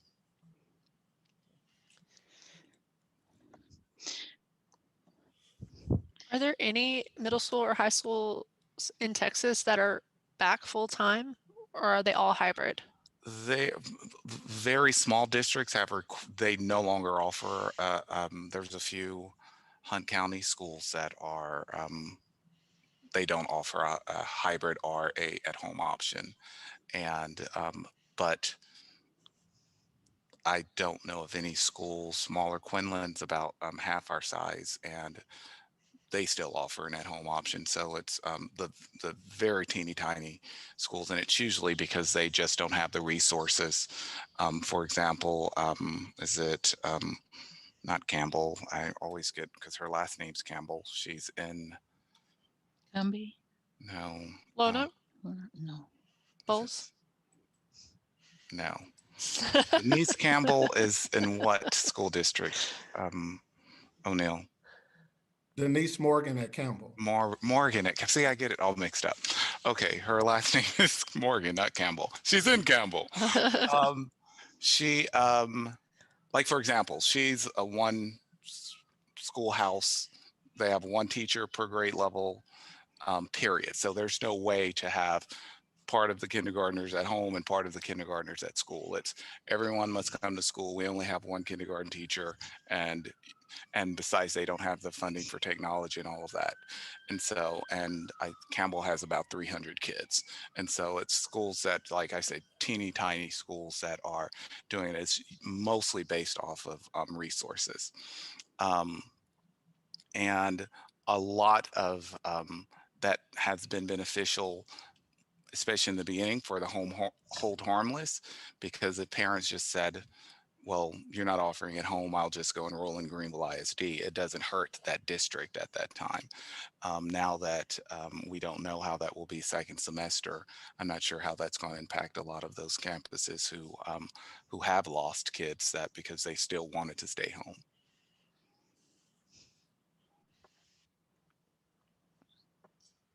Thank you, Sharon, for putting that together. Mr. Bozes, I have a question for you. I mean, I know that you're doing the STEM for all the kids at Crockett. What kind of a difference is that making, or are you able to teach at a higher level, or has it had to be watered down slightly since you're doing it for all kids? Well, I don't know necessarily that's been watered down. I think that the biggest challenge that we had is that with project-based learning, it encompasses time and being able to work with the students as groups, being able to work collegially, and all of those things. We have been under, I guess you could say, a metamorphosis of figuring out how to cope with COVID while we're trying to ensure project-based learning and group learning. So that's been the biggest challenge. And so we've learned. I mean, at the beginning of the year, we thought we were going to have to put the kids in bubbles and you know, all these. Everybody had the plexiglass and all this, and where we are today. So we are making a bigger push this second semester in working more heavily in project-based learning and the robotics aspects of our instruction, so that because we are now rationalizing better what we can get away with kids while keeping them safe and yet working in groups. Okay. Thank you. I have a question. Is it on? We can hear you. I have a question, Ms. Booth. Do you have an estimated number of how many interventions we're going to need per grade level? Well, Might be per campus. I was going to say, I think if we can start with 2 per subject, but I don't know that for sure yet. So let's look at the data at the end of the year again. And well, the next summative is coming up right after spring break. Let's look at that data and we can make a determination from there. So I really don't want to answer that right now. How about that? Thank you, ma'am. Fair enough? Yes, ma'am. Thank you, sir. So at this time, you don't need anything. You're just waiting to get a better picture at the end of the year. I will tell you what we said about the retired teachers doing some interventions at the campuses. It's just at this point, it is so hard to ask to get people to come with COVID because our retired teachers are older and worried about it. And I'll say I'm older too, so, but you know, some people worry about it anyway. So, so we're just, I think we're limited on people that can, even if you give us permission to get somebody now, it's just, we're just limited resources right now to have people go on campuses. Yeah, it's hard to get an interventionist in the middle of the year, right? They usually have a job. You're exactly right. Exactly right.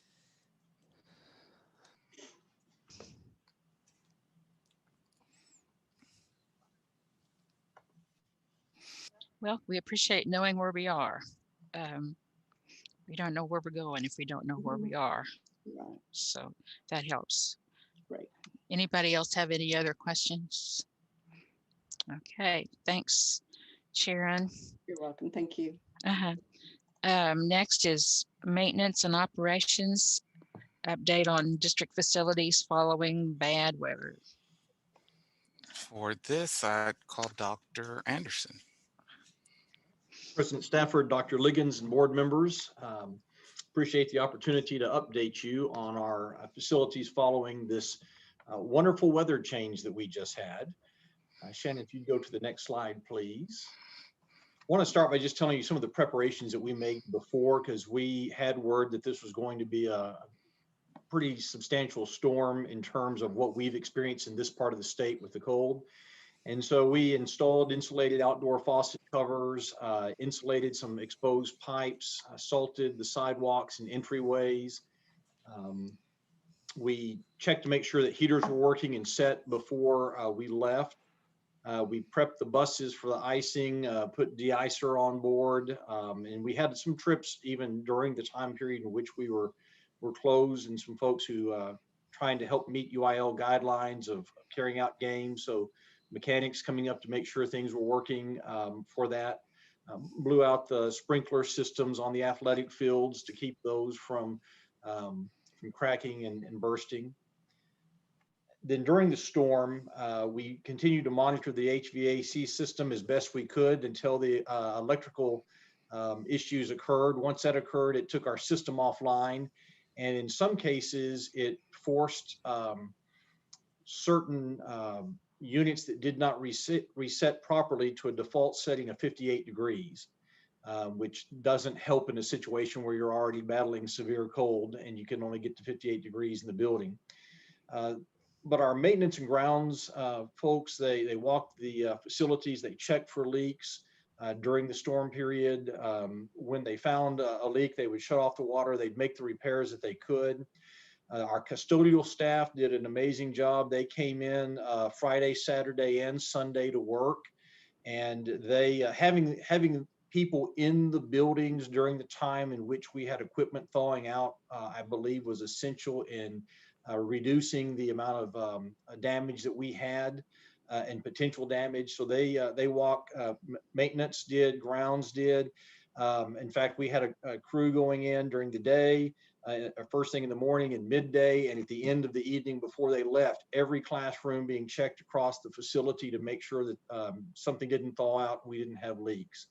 And so that was essential to reducing the damage. If you go to the next slide, now to the interesting part, we did have damage. We had a water leak at the middle school annex. That's, if you remember, along Templeton Street. It's the old vocational building that's there at the middle school. Our maintenance is housed there. Our warehouse for custodial, some of the food service, our robotics, our DI is all in that area. We actually had a citizen who called one of the school employees and told them they saw water running out. That employee called us. We got over there and were able to cut the water off and are still working on fixing that issue, but cleaned up what was in the hallway, et cetera, pretty soon after it started. Now, we had no water at the middle school, and that was something that perplexed us for several days, and finally discovered that someone turned off the water meter. It was none of our employees.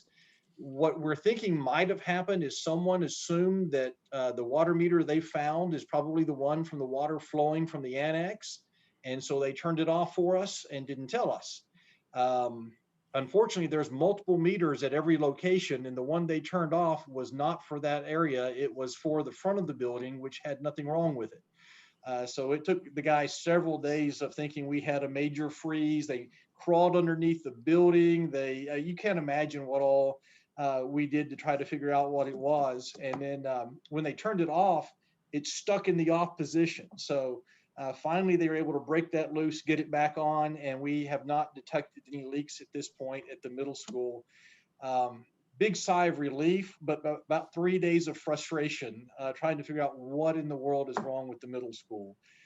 So we were happy that it was an easy fix. If you go to the next slide, photos are worth 1,000 words.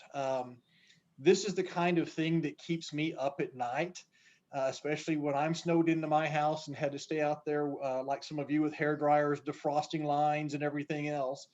So at the transportation facility, one of our transportation workers went to check on it. The area underneath the stadium where the drivers meet, it had water in the restrooms, in the break room, flowing across everything. Fortunately, a lot of that area is concrete and cinder block, so there's not a whole lot of damage you can do to it. And it was caught fairly quickly. We were able to turn the water off, still working on trying to make the repairs there. So the middle school has graciously volunteered their restrooms for our bus drivers if needed. Mechanics in the mechanics bay in the wash area were also shut off with that. The next slide shows damages at the high school water cooling tower. Those lines are outside. Believe it or not, these lines both had heating tape and were insulated, and they still burst. So, it's one of those things that it's happened in the past. We expected that this might be a possibility. You can see where that 90-degree elbow there burst, and then also the line. We've replaced it on the far right hand side with shiny new copper, and will be rewrapped with the heating tape and the insulation around it. Anytime you have that 90-degree bend, they're taking a straight piece of metal, they're bending it. It's going to make it an easier place to break. It makes it a little bit weaker in that area. That's just the nature of the beast, and so you have to watch those connections. If you go to the next slide, actually that was repaired. Shannon, is this able to play video, or is this in PDF form? There we go.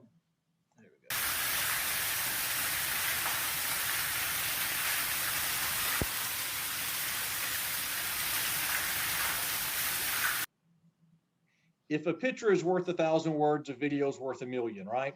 That sound is what made me stay up at night, worrying and checking the temperature on my phone and everything else. And, why we check buildings over and over. This building was fine the day before when we checked it. The next day we come back, and this is what we come back to. We had two issues here. One is a break in the pipe in the wall. One is we're required under regulations to have a fire sprinkler system in that stadium. That line broke. Our guys cannot fix that. That has to be done by someone who's licensed for the sprinkler system. We are number 253 on the waiting list, and so they think in a few weeks they'll be able to get to us. Fortunately, we can fix the other part, and we can contain that portion where we can turn on the restrooms without affecting the other. But again, concrete floors, cinder block walls. If this had been the same thing that we saw, say, in the center of the high school, it'd be a whole different picture. If you saw pictures of Arlington ISD on the news, they show their facilities director in the middle of a building, and this is what's running down the wall. They've got a waterfall in the middle of the building. That's what we were afraid, would happen in some of the other facilities, and fortunately did not. So this was a pretty good size break. We are working on trying to fix that system and then get the sprinkler company out to fix the other. The next also has a video attached to it. It's at the high school. The bigger picture, I believe, there. Yes.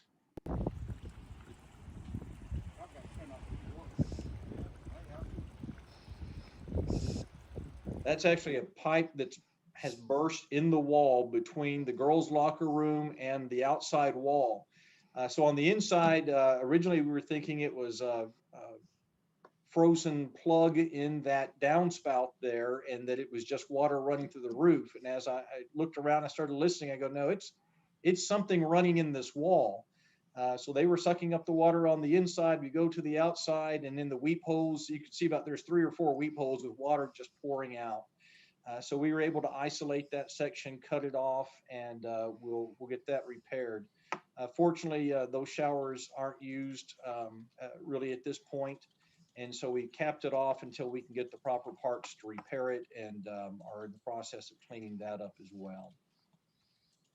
And again, cinder block and concrete, so that was good. All right, the indoor facility probably had some of the greatest, I guess, damage or amount of water in it. There was a pipe in the wall that was near the baseball concession stand that burst. They're in the wall and underneath the sink. It affected the offices, the weight room, the supply closet, the concession stand, the hallway, and the mats that are in the weight room. It dissolved the glue holding down the mats. And so if you'll go to the pictures on the next page, you'll see the amount of water. The weight room is pretty much completely underwater, along with the hallway that you see at the far end and the supply room next door. When you pull back the mats, they were at one time glued down to the floor. All of that yellow color that you see in that center picture, that's the glue that's been dissolved by the water. And then you'll see the supply closet, which is on the other side of the vending machines in the picture on the far left. It had water in it all the way across there. You'll go to the next slide, Shannon. You'll see it. It's in the coach's office, the front office, Coach Duke's office. And then that picture on the far right-hand side, you're beginning to see the tiles buckling, having the water sitting on it. Even for the limited amount of time it was there, the glues that they use, the mastic to hold down the tiles is not like it used to be. And when you have water sit on it for a period of time, they begin to buckle and will probably need to be replaced as we move along. Next slide is again the weight room. This is, they're cleaning it up on the left-hand side. You can see kind of the extent, there's water everywhere. And then the day after, even after it was, they used the extractors to get the water off, you can see where my foot is. When you step on where the seams are, water just bubbles up underneath. So the plan is to try tomorrow to pull out all of the weights, all of the mats, and take them outside, extract the rest of the water from that weight room area and dry all of that out. Again, you're dealing with a lot of the concrete floor, the cinder block walls in that section. But the biggest issue is those mats aren't going to go back the way that they were, and that glue is not holding anything in place anymore. And so it's probably a replacement for mats moving forward to take care of that situation. The next slide is the Lamar kitchen restroom. We had a pipe that broke in there. You can see it on the left-hand side. It's in the building. And if you look on the right-hand side, the break actually occurred on the inside of the building portion. The pipes were insulated up in the wall, and it still caused that to break. Part of what I want to point out is if you go to Lowe's, Home Depot, Greenville Supply, you can't find supplies to fix plumbing. And if you don't happen to have the right piece in stock, this is what you get. To be able to get the water flowing again, they had to run it back in, make a corner, and then go back there with the PEX blue piping there. That was the fix because you can't get the right part that they needed to fix it. But we wanted to get the water back on, get school functioning. We'll go back and work on corrections for that later on. But that shows you the dedication the guys have to make sure that they can get school functioning for our students. The next slide is kind of what's next with that damage. First, it's contacting TASB Risk, who is our insurance provider. The reality is at this point, not knowing what the mats cost to replace, but we came out fairly unscathed as compared to many other districts. A lot of what we're dealing with is just fixing the piping, doing some extraction of water, doing some cleanup. And so our actual costs have been fairly minimal. More than likely, insurance isn't going to cover that. It's going to be under our deductible. But we file anyway, because depending on what we find out later on or other things that come about, if we haven't filed with insurance, we can't file with FEMA. And FEMA may be something that we can rely on later, depending on what their qualifications are. The bad part about FEMA is, and I can tell you as a person who came from a district that went through Harvey and who spent about a year and a half or two with FEMA trying to get paperwork processed, they take care of things after the fact, but you have to meet a certain threshold. I don't know what that threshold is for this. They lowered it during Harvey. They may for this as well. But we want to keep all of our options open to get reimbursed if we're able to get reimbursed. We're going to continue identifying storm damage. Even this afternoon, I had some things come up where when you flush a toilet, water spews. It only happens when you flush the toilet. So, things are going to come up as we go along. Hopefully nothing major. We think we've got most of that at this point. We're documenting our damages with photos, with videos, in those items, so that if we have to file with insurance and FEMA, we have all of that in hand to give to them, because they will require that. We're trying to determine what our loss amounts are, so to know whether or not we meet the requirement for both FEMA and insurance. And we're replacing the damaged items as we can, and also following the procurement laws. Because in some cases, you can only do certain mitigation right now. You can't really replace until insurance or FEMA gives you the okay to do that, or until you followed certain other requirements. You can do emergency type of replacement, but not necessarily full replacement. And so we're having to walk that fine line of the things that we can do. But at this point, we believe school is ready for students tomorrow for those critical areas that they need to be in. Shannon, if you'll go to the next slide. I do want to give a special thanks to several people, and I apologize if I leave anyone out, but our maintenance department did a great job, I think, of preparing us for what came up before it happened, or I think we would have seen some nightmare scenarios that we've seen in other districts. Luck also plays a little bit in that, and I'm okay with that as well. But I think if it hadn't been for our guys and the preparation that they did ahead of time, we would have been in a much more severe situation. Our grounds crew came in and they did a lot of the door-to-door looking and helping, and they assisted in areas that they don't usually assist in, but they did an all hands on deck to make sure that we were ready for the kids when school started back up. Our custodial service, yes, they're contracted employees, but many of them live here. They care about this district. We've tried to make them, because we do feel they're family.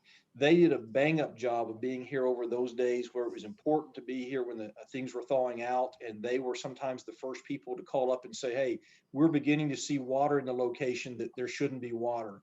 And that was our first indication we had a problem. And they've done a fantastic job of cleaning up. Our transportation department, our mechanics for coming in on those icy days to make sure our kids could get where they needed to, for pointing out when there were issues. Our campus and district administration and staff, because they fielded phone calls from the public. They saw things ahead of time. And then finally, our citizens in our town, we had several instances where citizens called up and said, hey, I think you may have a problem. Can you look at that? And we were able to get people there. They saw things before we were able to be in certain buildings and called it in. And had they not done that, I think the cost to the taxpayers would have been much greater. And so my hat goes off to everyone involved in that and for the job that they did in making sure that we are ready to go tomorrow. And do you have any questions for me relating to those damages? How long do you think that it will take to get the damages repaired? We have a lot of the leaks repaired. They probably got about half of the leaks repaired yesterday. They were trying to get probably another half of what's left done today. I don't know that we met all of our timelines on that. So most of the critical repairs, at least for pipes, have been made. It's the one at the stadium that's going to take a few weeks to finalize that one. The indoor facility, a little bit of that's up in the air in terms of the part with the mats. My hope is tomorrow to be able to get things out of there, to get it extracted and to get it start the drying out process. So, you know, I don't think we're that far away from having everything done on that. It's the unknown of that stadium and the indoor that's probably my greatest concern right now as far as time. If you're talking about reimbursement from insurance or FEMA, take a good guess. I don't know. I know that during Harvey, when it came along, there were people who 10 years out from Ike were still waiting on the reimbursement from Ike. And so some of them got Harvey money before they got Ike money. You never know on that, but you know, we'll do what we can. I know that's kind of vague, but we're hoping really in the next day or so to have the leaks repaired if we can get the parts for them, with the exception of the sprinkler system that has to be repaired by the fire protection company. The leaks are not the only things, right? It's like some of the wall and sheetrock and other things that will have to come after the leaks are repaired. There's very few places with sheetrock that actually had water spraying on it. Most of the places where it fell, it was a cinder block. And that's why I think we're very fortunate. It's a matter of drying that out. There may be some places where we have to open up some space to get some air in there. But we've had fans going over the weekend. Again, I think our guys, and often in cases, got to things within minutes and hours of things happening versus days. And that made a huge difference in taking something as an inconvenience that could have been a major catastrophe for us. Are you concerned about mold or anything like that anywhere? I'm not at this point for a few reasons. First of all, I think we got to it fast. We've got the air flowing to dry that out, which is key. Mold typically takes a certain level of humidity before it starts to grow. And with it having been cool, we're not facing that.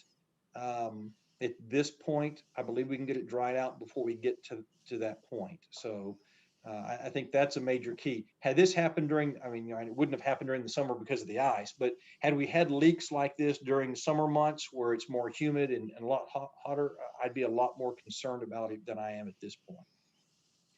But it's something that we will watch for, and that's why I want those mats out of that weight room and so that nothing stays under there and is trapped under there that could cause mold and mildew. Well, it makes me wonder what's in our water if it will dissolve glue. Well, the bad part is the glue that they make. You know, the more, and I hate to say it this way, the more economically friendly glues and mastic are these days, the less likely they are to stay down. Unfortunately, the more hazardous the chemical, the better job they did at keeping things down. So things that were glued down back in the 80s may still be glued down today because of their composition.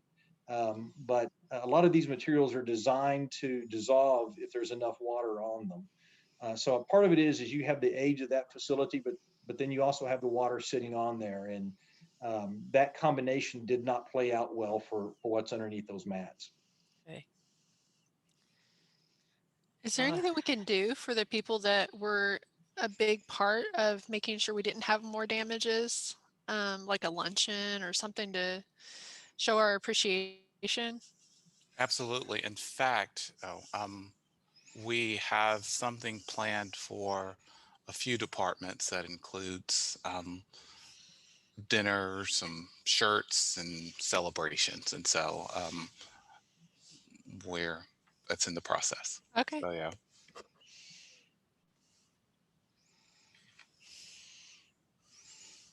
That's all I have. Thank you very much. Okay, thank Thank you. you, Dr. Anderson. Okay, action and discussion items. Consider approval of DEC local policy. Yes, and as a reminder in your folder, all of our action items and suggested motions are on the pink sheet. And for this item, this is a unique situation. Usually for a policy change, there's 3 readings. And I'm asking you today if you can waive that and approve this particular policy change effective immediately to impact our current teachers. And as Dr. Anderson explains it, you will see the time sensitivity of it. So Dr. Anderson, if you will. Policy DEC local is being recommended by the HR department. They are here with us this evening if you have questions on this part. Our overview of changes regards the schedule of limitations for discretionary days, our rate of reimbursement for annual leave, and then the reimbursement for leave upon retirement. So in policy DEC local, that current policy does not clearly define our schedule of limitations that talks about the use of discretionary days or days that an employee gets to choose when they're going to be off ahead of time, nor does it provide for reimbursement for leave when an employee retires. I know these are topics I believe the board has talked about in the past, but they're not formally in a policy and clearly outlined in what it takes to meet that requirement. So on the next slide, you'll see under DEC, compensation and benefits, leaves and absences, this section in red is what is being added to this policy. It's a schedule of limitations. It says the district shall prohibit the use of discretionary leave on a day that immediately precedes or follows a district holiday, a staff development day, the first day of school, or days scheduled for state mandated assessments. The superintendent shall be authorized to grant an exception to this provision. All right, if you'll go to the next. All right, so on that one, it's basically trying to make sure that we spell out situations in which we're requesting staff members not to take off for discretionary leave. Now, if there's an emergency, if there's a death in the family, if they're sick, those things are considered not considered discretionary leave. But Dr. Liggins has kind of a superintendent's out in being able to approve if there's an exception. Someone has a legitimate reason for being gone one of those days. He has the ability to okay that. Otherwise, we do not want employees leaving on those days because they're essential to have them there for instruction. The next section that has a change is the annual reimbursement of leave. If you go back one, Shannon, if you would. Everything that was in black was already there. All we're doing is putting in the amount that the board has talked about previously, which was a $50 per day reimbursement. So we're spelling that out in the policy. And then if we want to change that later, the board would come back and amend that policy. Now, the next slide adds a new section that talks about reimbursement for leave upon retirement. And this says that the following leave provisions shall apply to local leave earned beginning on the original effective date of the program. An employee who retires from the district shall be eligible for reimbursement for local leave under the following conditions. The employee's retirement is voluntary. The employee is not being discharged or non-renewed. So you have to voluntarily decide to retire. The employee provides advance written notice of the intent to retire. Contract employees must provide written notice at least 90 days before the last day of employment. Non-contract employees must provide written notice at least 2 weeks before the last day of employment. So they have to provide the written notice that they're going to retire. It's got to be voluntary. And then the employee has to have at least 5 years of service with the district. The next slide, please. The fourth is that the employee provides documentation of retirement through the Teacher Retirement System of Texas, or TRS. So then the retiring employee shall be reimbursed for each day of unused local leave to a maximum of 30 days at a rate of $50 per day. If the employee is reemployed with the district, days for which the employee received payment shall not be available to that employee. So if they are paid for 30 days, and then they come back to us at a later time, they can't turn around and use that same 30 days that they were paid for to be able to use as leave time. All right, the next slide. And so the idea behind this was to take things that the board has already talked about, put it into policy and clearly explain so that everyone fairly understands. The immediacy for this action needing to take place is so that we can clearly communicate to teachers, first of all, the importance of being there on those days that we have testing, first day of school, the day before, after a holiday, et cetera, but also to allow those to know that when they get over their 30 days of local leave, that the district is willing to pay that $50 a day for the days over 30 days. And then if they choose to retire voluntarily, that the district is willing to buy up to 30 days at $50 a day if they meet those requirements. And one of the key factors is that 90 days notice. And the reason for the 90 days notice is to give adequate time for HR to post the position and try to get someone in who is qualified, someone who is of good instructional quality for our students, and not to be a last minute type of resignation or retirement that puts us in a position of trying to hire the first person that we come up on that is semi-qualified for the position. It's to give the district time to adequately prepare for that transition. Do you have any questions regarding DEC local, either for me or for the HR department? Can't hear you. You hear me now? Yeah. I have a question about that. That $50, that the minimum we could pay, or can we increase that $50? I mean, it's of course at the board's discretion. The $50 was basically, it's a cost savings to the district. Normally a substitute is about $100. And so, and what we found, and the reason for the urgency, is we have a few teachers that are wanting to take their days because they don't want to lose them. But yet we prefer they be in the classroom with the teacher, with their students. And so it's come down to, if they know, well, I have 20 days, instead of me taking 20 days off in the spring semester, I'll get $50 per day for it in addition to anything I have. And it's better instructionally because the teacher's in the classroom with the kid and not a substitute. And if it stays at $50, it's cheaper than paying a substitute to go in because they're about at $100. But the board can definitely change that to whatever figure you think is appropriate. It's standard. Other policies we've seen in other districts are at 50 that have similar ones, but it is a local policy, so we can do whatever. That's what my question was going to be, is if because I've seen these kind of policies before for paying out for leave. I wanted to know if other school districts were paying $50. Yes, that's a going rate. My question was more, and I don't want to move from your topic until you're ready, but I would like to up it a little bit if possible. Due to the fact that with COVID-19 going on,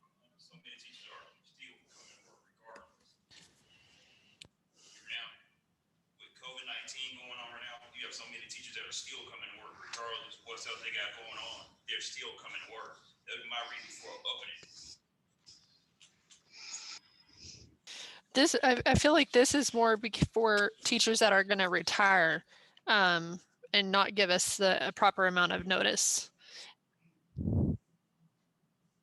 Yeah, and are taking their days. There could be, if you want to do it particularly for this year, because this is policy will go into place indefinitely until you guys change it again. So if you want to make a provision for this year retirees to be another amount if it's COVID related, I would recommend doing that instead of changing the whole number, because it will go on until infinity until you came back to look at it again. I'm not sure that will bode well with people that retire next year. Good point. We could open a whole can of worms. Can y'all hear me? Hear me? This is more, I guess, for the retired teachers. I think that it should be more than $50. Most teachers that are retiring have been with the district, 25, 30 years on average, that I think we should pay them more than $50. And I don't think that changing the policy in the middle of the school year is fair for the teachers. Like you said, there are some teachers that are wanting to take off or to use their days now. Yes. And then we're going to come back right now and say, oh no, we've changed it. You can't do that. They're only using their days because they don't want to lose them. The two teachers that I've spoken to were very pleased to know that the board's talking about paying them for their days. Okay. Instead of they'd much rather be at work. They just don't want to lose their days. That's why they're taking them. So they can't roll their days. From year to year, right? You take it or you lose it, kind of thing. No, they can Well, get this up is to 30. accrued. Yeah.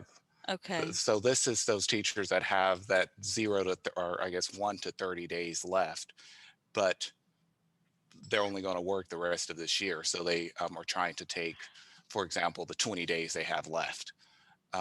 But because they just saying, well, I have them, I don't want to lose them and just leave them on the table. So these are teachers that are retiring or retiring? Yes. Okay. Oh, okay. Well, I think I'm with Roger on that it should be more than $50. Does this apply to other employees like secretaries and nurses, or is it strictly for teachers? Go back and look at the wording again, Shannon. think it is It's all retirees in employees. general. Yeah, it's just employees. Yeah. Okay, so it It's- can be for anyone. Yes, Yes. and you have Okay. two categories. You have employees who have more than 30 days local. So basically, you're capping, 30 days as the total that you can have in local. Mhm. So if a teacher has 30 days local, at the beginning of the year, they get 5 more days for that next year. What we're saying is that the district would pay them those 5 days, but they wouldn't have more than the 30 days total that they can roll over from year to year in the local. The second category is for those that are retiring. And part of the reason for doing this is to keep teachers from feeling the need to burn their days up. I've got, I'm going to retire. I'm not planning on coming back to teaching. So I've got all these local days that aren't good for anything. I'm going to take all 30 days between now and the end of the year, and I'm going to start it the spring semester right before testing. This way, again, as Dr. Liggins said, they don't feel the pressure to try to burn the days up. They're going to get something for them by staying. But if you don't do something like this, there are some who will feel the need to burn them up simply because it's either use them or lose them.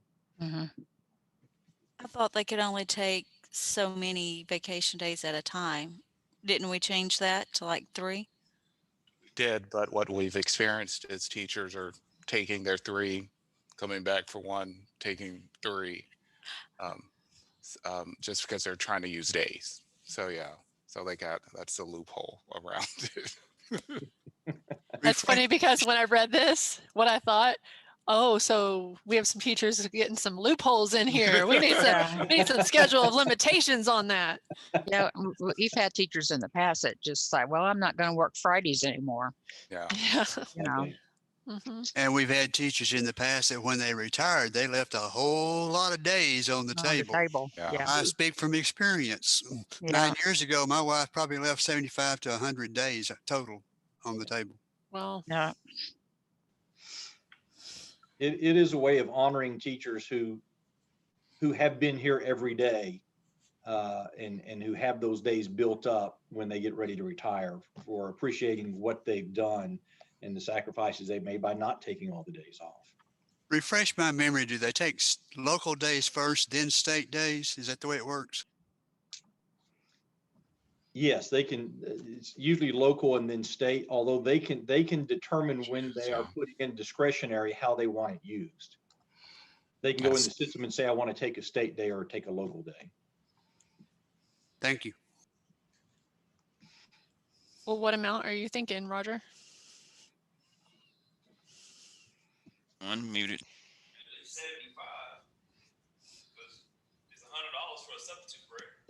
Please go up 75 because they're still coming to work. Now you got to hire a substitute. Substitutes are what, shorthand, rarely shorthanded right now, correct? Yes. So That sounds fair. I think I'm in agreement with the $75 for the retired teachers, but I'm thinking this local policy, it needs to be worded a little different. I mean, if you're saying you're going to give $75 for employees' retirement, if voluntary, I think you should spell out, teachers is this and other staff and employees, or maybe at the $50, or it's based on how many years I guess they've been with the district, or something, instead of it just being all employees. I think we need to separate it somehow where you have teachers and staff.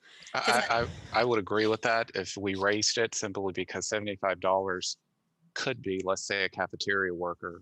$75 a day may be more than their daily rate, so they're being paid more.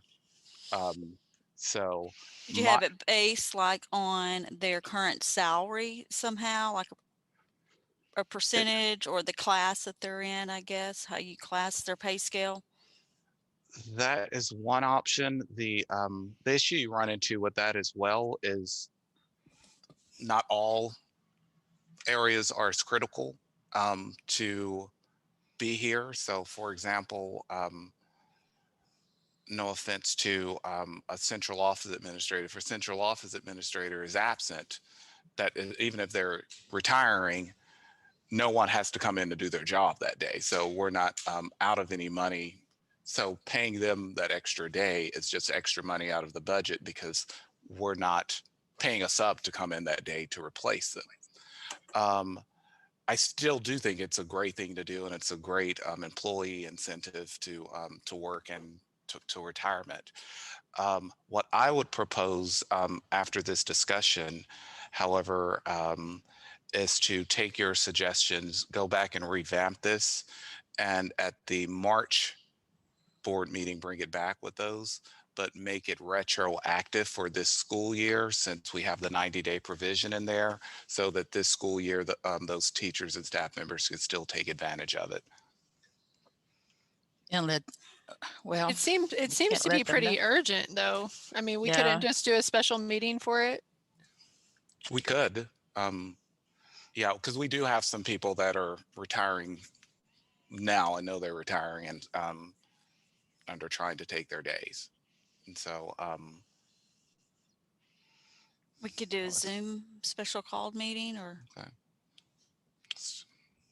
If we posted it as early as tomorrow, we can have one on Monday.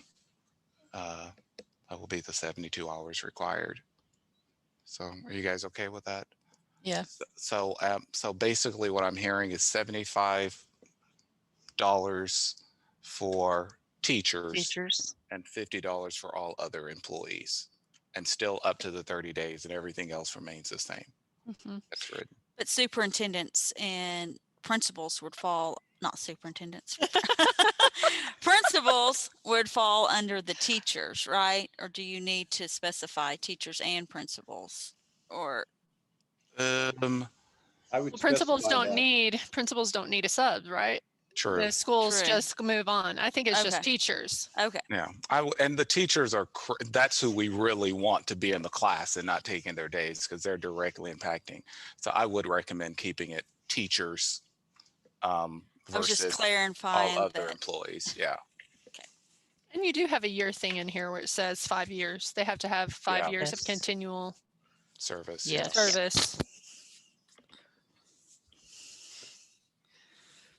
Okay. Okay. So we'll We will- table that. We'll see that shortly again. Okay, consider approval of the schematic design for GISD transportation facility expansion.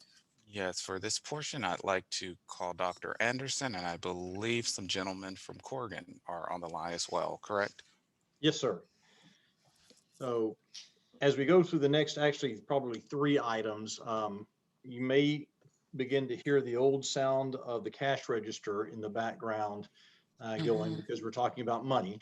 I'm going to give you the disclaimer before we start this presentation. Please, when you start seeing the money, don't have a heart attack right off the bat, because you might hyperventilate, but there are options. And we want to talk about some of those options. So what we have is where we talked about, if you recall, back in the, I believe it was April 2020 operations workshop, we started talking about plans that had been made previously with Corrigan architects that came in and they looked at, do we keep the transportation facility where it is? Do we move it to the old TxDOT building, et cetera? And I believe that prior to my coming here about 1.5 years ago, it was decided that that transportation was better off where it is. And so if that was the case, then looking at what do we do to improve the facilities that are there. So we had a discussion in which we talked about 2 mechanics bays being added to the transportation facility. And so our architect with Corrigan came in, he met with the transportation employees, the mechanics, the director, et cetera. They looked at the property. We had talked about 3 phases of changes to be made with mechanics bays, with added parking, with fencing, with a building for training and housing the drivers so that they're not having to stay in that area underneath the bleachers that are outdated. And so We've looked at those phases. We've met with those individuals. He's drawn up a schematic that he'll explain to you, and then we can discuss whether or not we like where those phases are or what's in those phases, et cetera. And then he can talk a little bit about cost at that point. So to kind of walk you through what that schematic looks like at this point, I would like to call on Lance Melton, who is Vice President with Corgan, to kind of talk to us about it, talk through some of those options, and give us just a good general idea of the overall 30,000 foot picture of what we're looking at doing at the transportation facility in the coming future. And so Lance, if you're on, if you don't mind taking it from this point, and then I'll come back as we get toward the end and we can talk about what options might be available. I'm here. Can you hear me? Yes. Okay, good. Dr. Anderson, thank you. President Stafford, Dr. Liggins, and members of the board. I'm glad to introduce a new voice to you for you to hear tonight. And just so you know, we focus on education architecture around the state.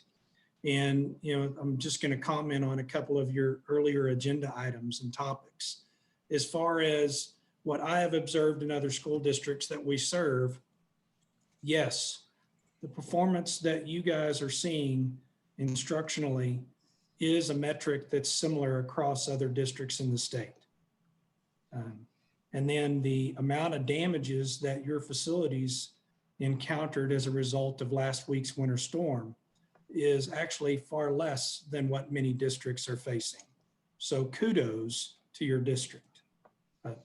Sorry for the little segue, but on to the transportation facility project. Shannon, if you could go ahead and move forward, next slide. So the existing transportation facility is at its current location, which is roughly in the center of the district. Next slide, please. So this kind of shows where it is. It's across from the middle school. The old stadium is next to it. And the existing location it's really good. And that's what the board previously determined is it makes it easier to refuel. And it's also easier for your drivers, your staff, to report in and out for their daily duties. And then even though the existing facility has limited space, and we'll show you that graphically a little later on, the current and temporary location for the transportation offices has been moved into a portable near the middle school. And the goal of the transportation department and Dr. Anderson and Dr. Liggins is to, allow the maintenance department to provide better facilities for them to achieve better maintenance on your existing fleet.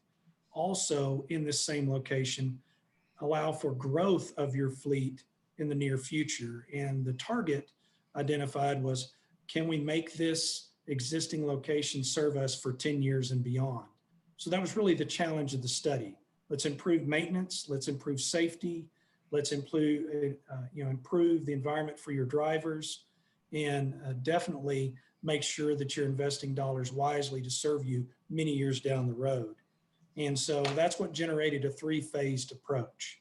As Dr. Anderson said earlier, the dollar amount is the challenge in order to get you there. Nothing that comes with facilities is ever free. So next slide, please. So the existing service bays, the maintenance and storage areas, they would remain. So this is the site from a Google Earth view. And so the existing bus driver, toilet area, and training area is literally in a facility underneath the stands, as Dr.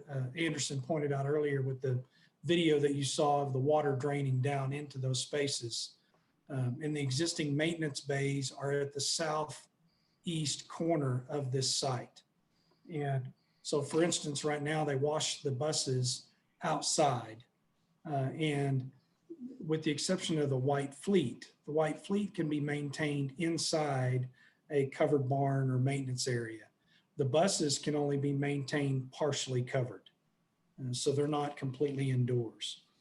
Your existing fleet capacity is 42 yellow fleet, 10 white fleet, and 1 charter bus. And so to get you 10 years down the road, next slide, please. We wanted to grow the fleet as close to 65 buses as possible. So in order to achieve what the district was after, we looked at, okay, what can we do within this existing site to give you the best bang for the dollar?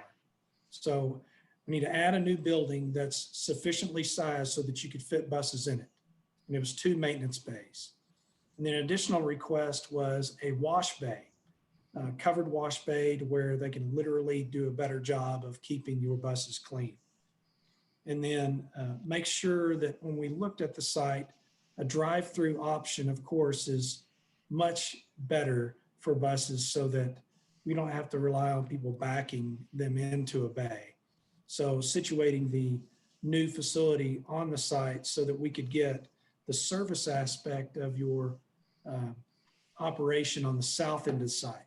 So now all of a sudden it generated a 3 different zones within your existing site, which further promotes safety and efficiency of operation.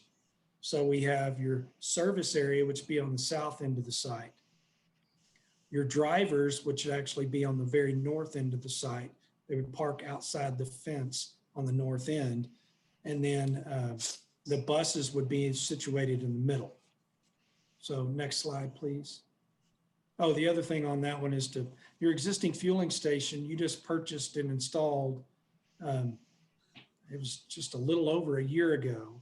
It's a good location. So keep it, use it, and rely on that for how the buses flow in and out of the property. So as you can see here, the new staff parking lot would be to the north. One thing that was also pointed out when we were walking around the site is security for your existing fleet is something that you need to pay attention to as well. And you do have a fence that surrounds the site. So on this drawing, it shows in the white dashed line area that your existing fence is currently located. However, the majority of that fence, especially where it borders on the west side, in between the neighborhood and your bus parking area, it has all but fallen down, the majority of that run. So the added request was, hey, can we include alternates in a potential consideration for replacing that fence? And then we talked about, well, okay, as far as your access, would you want a manual gate or would you want an access control electrified gate to where it can push a garage door or a key card access to open the gate and close the gate? Your staff is very functional thinkers. They said, yeah, even though that would be nice to have a automatic gate, we can open it in the morning and we can close it whenever they leave. So we can keep it safe during the day, and a manual gate is all you would need. So that's what this was based upon. And then the next was, right now, parking in several areas of the building is just on the existing dirt. There was a little bit of gravel brought in on the north side of that northernmost fence, but it really needs to be paved. So that's another alternate, is to put a new parking lot in on the north end of the site. The next slide, please. So then the proposed design would create a bus loop to where the buses would enter the site on the drive that they currently do. They would go around the property. How can we get more vehicles within the fleet area in there within the existing site constraints? So the desired target, and what you see in the middle of the slide, is, can we get 65 buses? That's the target to get you 10 years and beyond. And then the maintenance bays down on the south end, which is the white box, and the wash bay. And then, so this keeps service on the south end, bus parking in the middle, and then your staff parking on the north. And then your white fleet would be parked on the very north end, and some additional parking spaces for 15 vehicles just on the north end of your existing seating. So next slide, please. So this gets you in this we looked at two different potential parking configurations of the bus fleet. So if they're parked nose to nose or back to nose in the middle and they're just stacked in rows, you can get 63 yellow fleet buses in this configuration. And you have one traveling charter bus now. The desire was, you would thought, what Ms. Jones was communicating, probably need to plan for an additional traveling charter bus, 15 white fleet, and staff parking spaces. So in the middle, it's showing the 63. If you go to the next slide, it shows a different configuration that shows angled in. So whether or not they're head to head, or they would be head to end, they could have angled parking spaces to where they can back in and drive out. But it's easier to back in on an angle in a bus than it is to back in or turn in at 90 degrees. So this is another configuration. However, this configuration gets you 54 buses. So that's something that at least you know that within this existing configuration, yes, you can grow from your existing 42 bus fleet. You can grow within the existing site constraints up to 54 to 63 yellow buses, which is good. Next slide, please. A three-dimensional view of what it would look like. It's two metal, what we're planning is just metal buildings. Nothing extremely fancy for your maintenance bays, but they would be long enough to pull a bus all the way in and doors that would shut on both sides. So they could work on the buses in inclement weather. And then a wash bay that's on the left side of the building that we're seeing here, that buses could drive in, they could wash it within the enclosed area and then drive them out. And again, what's nice about the arrangement of the site is it keeps maintenance area on the south end of the site, bus drivers going in and out in the middle of the site, and staff parking to the north. So it's a much safer arrangement. And then next slide. And then so this is the dollar amount. So the original budget line item that we were looking at a couple of years ago was just taking care of two maintenance bays. And still thinking the way we're looking at it, even with cost increases from the time that we looked at it with you 2 years ago to now, I still think we can get the two maintenance bays at just under $250,000 in construction cost at $246,000. The additional wash bay, because of the plumbing and the increased types of wall, whether it's a concrete block wall that's painted with epoxy paint, or it's a metal panel wall like you would see in some of the commercial or auto car washes that you drive through in Greenville elsewhere, that's $162,000 additional for that piece. So a base bid total for this, should you desire to do both of these elements, would be $408,000 construction cost. Then the add alternates to provide a new driver parking area, and that would be either a gravel base with asphalt.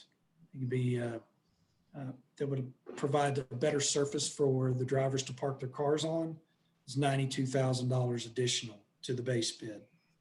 And then a new perimeter fence that wraps those areas that I showed you that was on that white line area that would go from the existing ticket booth on the north end of the stadium all the way back around to the stadium seating on the south side, would be $22,800. So if you chose to do all of these, the potential cost for this would be $522,800. And again, this is an opinion of probable construction cost based upon schematic design. So it's not a bid. So we would still have to, depending on what you approve today, we would develop the construction documents. So in the next agenda item is going to be selecting a construction delivery method. Then we would issue it out for the marketplace to provide bids. And then we would come back to the board with the actual bid based upon the design that you desire to move forward with. That would give you the actual construction cost. So next slide, please. So then, as I said at the beginning, there was a phase 1, phase 2, and phase 3. So phase 2 would be to take care of your rainy area, okay? The area that's underneath the existing stands where the bus drivers training and their restrooms are currently. It's not ADA accessible. And thankfully, the majority of your bus drivers, they're not ADA. They're not wheelchair bound, but they may have walking issues. So it's a little easier to climb in and out of a bus than it is potentially to walk from a gravel parking lot down into the facility, step up into the stairs to go into their training area and their restrooms. So that at some point that needs to be addressed. And that was one of the issues that was brought forward. So a new transportation building could be added to just outside that north fence that's shown in the rectangle box, white box to the north. And then when that building would be added, the parking spaces for the staff would be extended as well. So, and then go ahead to the next slide. Again, that shows more three-dimensionally of where that transportation building would be. The transportation building that's estimated right now would be a brick building. It'd be slab on grade construction. It would not be a typical metal building. It'd be something that has ADA accessible restrooms. It has a lounge area. It has a training facility, and it would house your district transportation offices that are currently located in the portable at the middle school. So go to the next slide. So that dollar amount, base bid, I'm sorry, I can't see the number because of the slide. Can somebody else tell me what that number is? 840,000. Thank you. 840,000. Thank you, Dr. Liggins, for the construction cost of that building that would house transportation offices, restrooms, and drivers area. And then that's phase 2. And then all the construction costs right now are based upon today's construction numbers. And so depending on when you choose to move forward with phase 2, that number may need to be escalated to the point in which you actually plan on bidding and starting construction. And right now we're seeing around 0.5% per month of construction cost escalation. And so depending on when that would happen, this may be one of those things that you would consider for a future bond. If the district's considering that, phase 2, phase 3, that may be for a future bond. Okay, next slide. And then the last one, phase 3. So how can we get 10 years and beyond? So remember, Kelly Jones did a projection of what she felt like your transportation fleet would grow to in the next 10 years, and felt like the number of 65 yellow fleet buses is highly likely. So what can we do to get you beyond that? Well, the phase 3 would take care of that. How can we get beyond that in this existing location? Well, the only real logical location would be if we're moving the drivers out of the area underneath the existing stands. Those stands are, well, they're rusted. Okay, Yeah. They're antique, and they're on the verge of dangerous. Okay, so one thing you can do to gain more space within the same area for buses is demolish the existing bleachers and the building that's under the bleachers, and then that expands your parking area. So you could get additional 22 bus parking spaces right there, which would get your yellow fleet parking space within the same facility up to 82. So this gets your, when you're looking at phase 1, phase 2, phase 3, that takes your existing transportation facility and gets you hopefully 25, 30 years down the road. And next slide.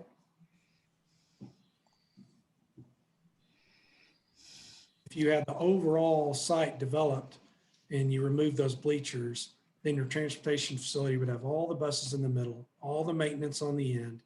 Your staff and your transportation facility would be on the north end of the site. And then you've got a truly functional transportation facility for many years to come. So next slide. So to demolish that, the the bleachers and add the parking lot there, the estimate based on today's dollars would be 176,000. And then that is it for my presentation. Open to questions. Why, I'm looking at this and the bus has to, when they're going around, have to go through where the buses are washed or one of the other bays to get around? Is No, there? ma'am, they could, yeah, Shannon, if you could flip back up to one of the Google, the top views, that would work. So there is an ability to get around the south end of the bus parking area too. This one doesn't show the loop because the gray area is just showing a direction of travel. Okay. As an arrow. It's showing how it goes into the maintenance bay, but they can literally turn left before they get to the maintenance bays, drive back out to the eastern drive and drive north back out of the site. Well, that was what was, yeah. Yeah, Okay. it's a good point. Makes more sense that way.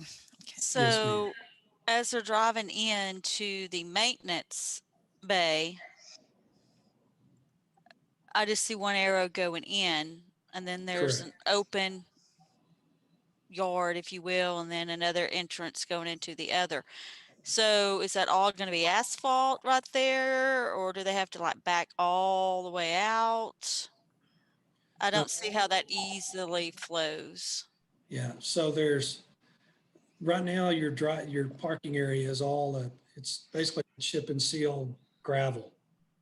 It's got a little bit of asphalt in it. It's got a little bit of gravel, a little bit of tar. So that all these scenarios, all of that existing parking area would stay as it is today. So your circulation path is, and this was developed and reviewed with Kelly Jones as well. And she really liked the way this functioned and even considered adjusting the way that she's parking the buses in there now to flow the traffic through based upon this arrangement.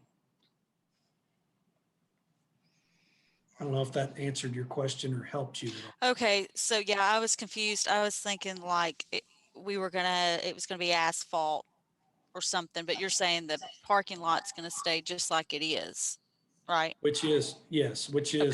For all intents and purposes, it's asphalt. Okay, that answers it. Sure. Are the buses currently parked straight in like this, or are they angled? Because backing a bus in and out of that straight in parking is not going to be easy. It is not easy. That's right. That's the reason why we looked at two different options. That's the reason why you look at either a head end or a head end to a rear end, so that they pull forward. They have to coordinate when they're driving in, and then they park, and then they just drive straight out instead of having to back out. It also explains why the fence is like it is. It does.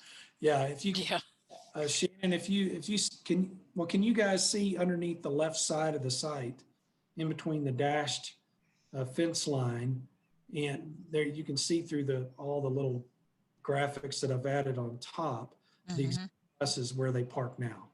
They literally back up to that existing fence. So like Dr. Anderson's saying, that's part of the reason why that existing fence has been knocked down, because they back up until they feel a little bump. Got a nice 45-degree angle to it. Right. It's been many years since I drove a truck, but I can remember trying to back into a place like that. It is not trivial. And when you go back to back, it makes it even worse. Correct. So the way Kelly was thinking about doing it, and this is the way, matter of fact, Arlington ISD were doing theirs, and they do the same thing, to where they do two buses deep, but they drive the first one into the front of the parking space. It would be on the right. The next one comes in right behind them. And then whenever it's time for them to drive out in the morning, they drive straight out. So the one to the right moves first. But that other option that showed the angle gives them an option if one bus is ready to go before the other. So they don't have to wait. but you get fewer buses in there. Well, if we had angled parking and then eventually would have more parking for the bleacher. Actually, I'm thinking we could probably save you some on demolition if we all just went over there and pushed hard at the same time. It probably would fall down, but but then to have angled parking there too. That's true. And you're right. You wouldn't have to push that hard. No. And actually, Kelly Jones, who's the transportation director, and Austin Carroll, who's our head mechanic, looked at it. I think they liked the angled parking better, and they actually liked the idea because we originally talked about, do we put this kind of knock down the space that we have now that's you can barely pull a bus into and put this building there. They like this setup where you can drive in one section and drive out the other much better than they do some of the other scenarios that we talked about. So they're very excited that we're even talking about this at this point. Sure, that's true. You have to turn it on. You have to unmute.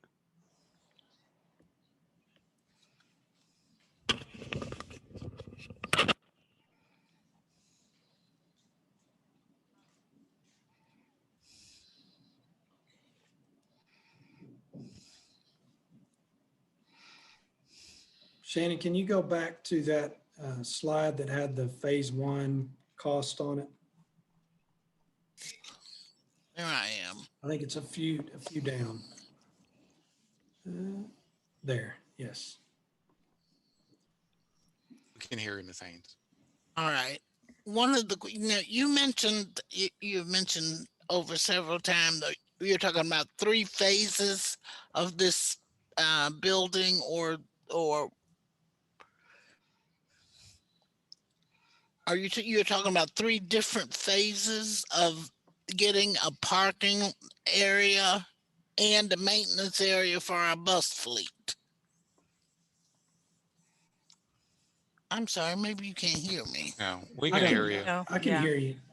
Yeah, the 3 phases would be addressed. It's really to try to handle budget and immediate need. So the first phase was to take care of the immediate need that was maintenance, security, safety, and that's what's shown on the screen right now. The next phase was taking care of a driver's restroom and lounge and training area, as well as permanent transportation offices. And then the next phase, the phase 3, was to take care of how can I get more bus parking in the same area. And that was taking advantage of the 2 previous phases to get rid of the existing bleachers and put additional bus parking there. And you have talked with Kelly about all of the phases, what is needed for the transportation department. Is that correct? Yes, ma'am. Is there any way that you could bring Kelly here so that we can hear it from her mouth or his mouth? Her. Yeah. She's not on tonight, is she, Dr. Anderson? She's not, but I can contact her real quick and see if I can get her on. Okay, that might be good. It might be good because I don't know how many other of our board members are as dense with building facilities and without knowing the people that are going to use those facilities and how much. And I'm sure you've conducted conversations and information with her over a period of time. Yes, ma'am. Okay. Yes, ma'am. We kicked off the conversation with them after the study that we did on whether or not to locate it at the old tech stop facility or here. Mm-hmm. Once you guys in the summer of last year said, hey, yes, we want to go ahead and move forward with taking care of the existing location. Dr. Anderson and I met with Miss Jones, Kelly Jones, and also Dennis Russell and several of the other transportation staff on site. And we talked through all of what I'm presenting to you tonight. And what I'm presenting to you tonight came as a result of their input as to, hey, these are our immediate needs. These are our existing facility challenges. This is where I could see our fleet needs to grow to. She went and pulled the existing bus data and gave us that information. Plus she gave us what future projected data would be for the need on your fleet, which is what generated that 65 bus potential growth in 10 years. That's what came from that discussion. And then, you know, taking care of their transportation offices and taking care of the drivers, that also came into the consideration, which is the reason why we created the 3-phased option for you guys to consider. I think it's also worth mentioning, Lance, that although the fleet, we intend for the fleet to actually grow, that is not necessarily the growth of the fleet is not necessarily the growth of the student population projected. However, with the new laws with seat belts on buses, you have less capacity on school buses.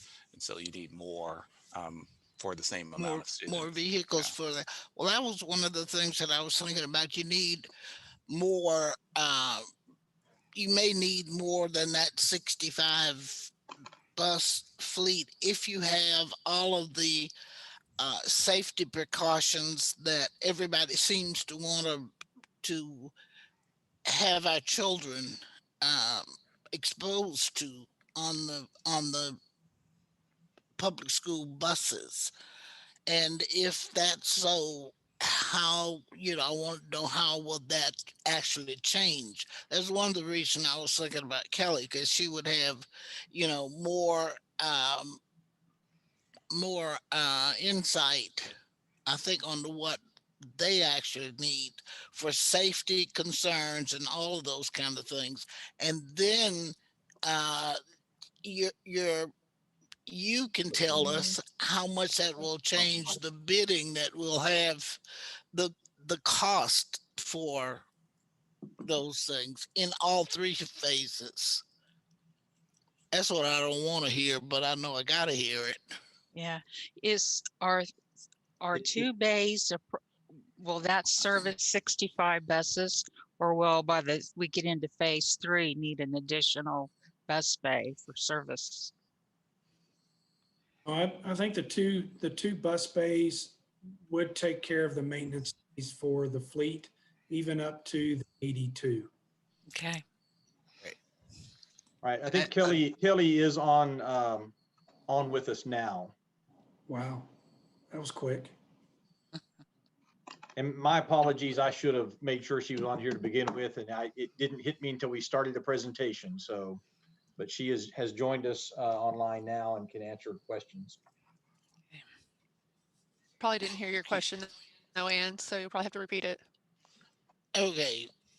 We were discussing all the 3 phases of this transportation bid facility, for this transportation facility that we know we need. And what we wanted to make sure of was that you had that had given your input into what we need, or you know what Greenville needs, because you've seen that facility over a long period of time. And what we want to know is how much information did you get, and how much are you invested personally in this project?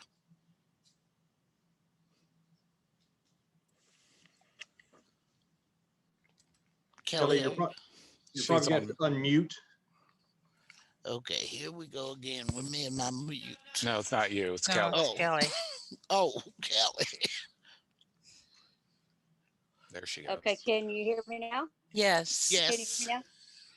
Okay, can you, I'm sorry, I was trying to figure that out. Will you repeat the question to me now? Oh my goodness. Okay. I'm sorry.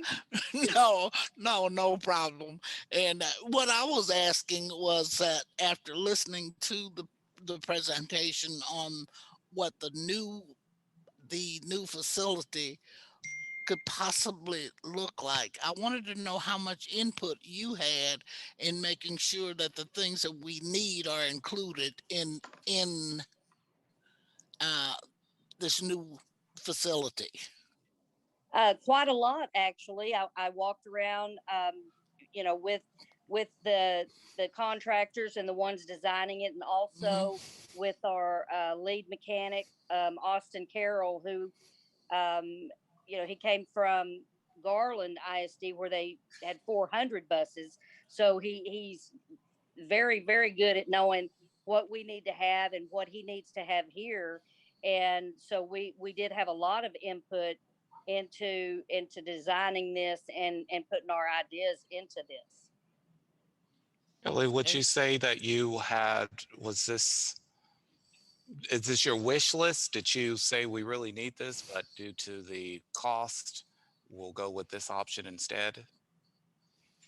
I now believe this is our wish list.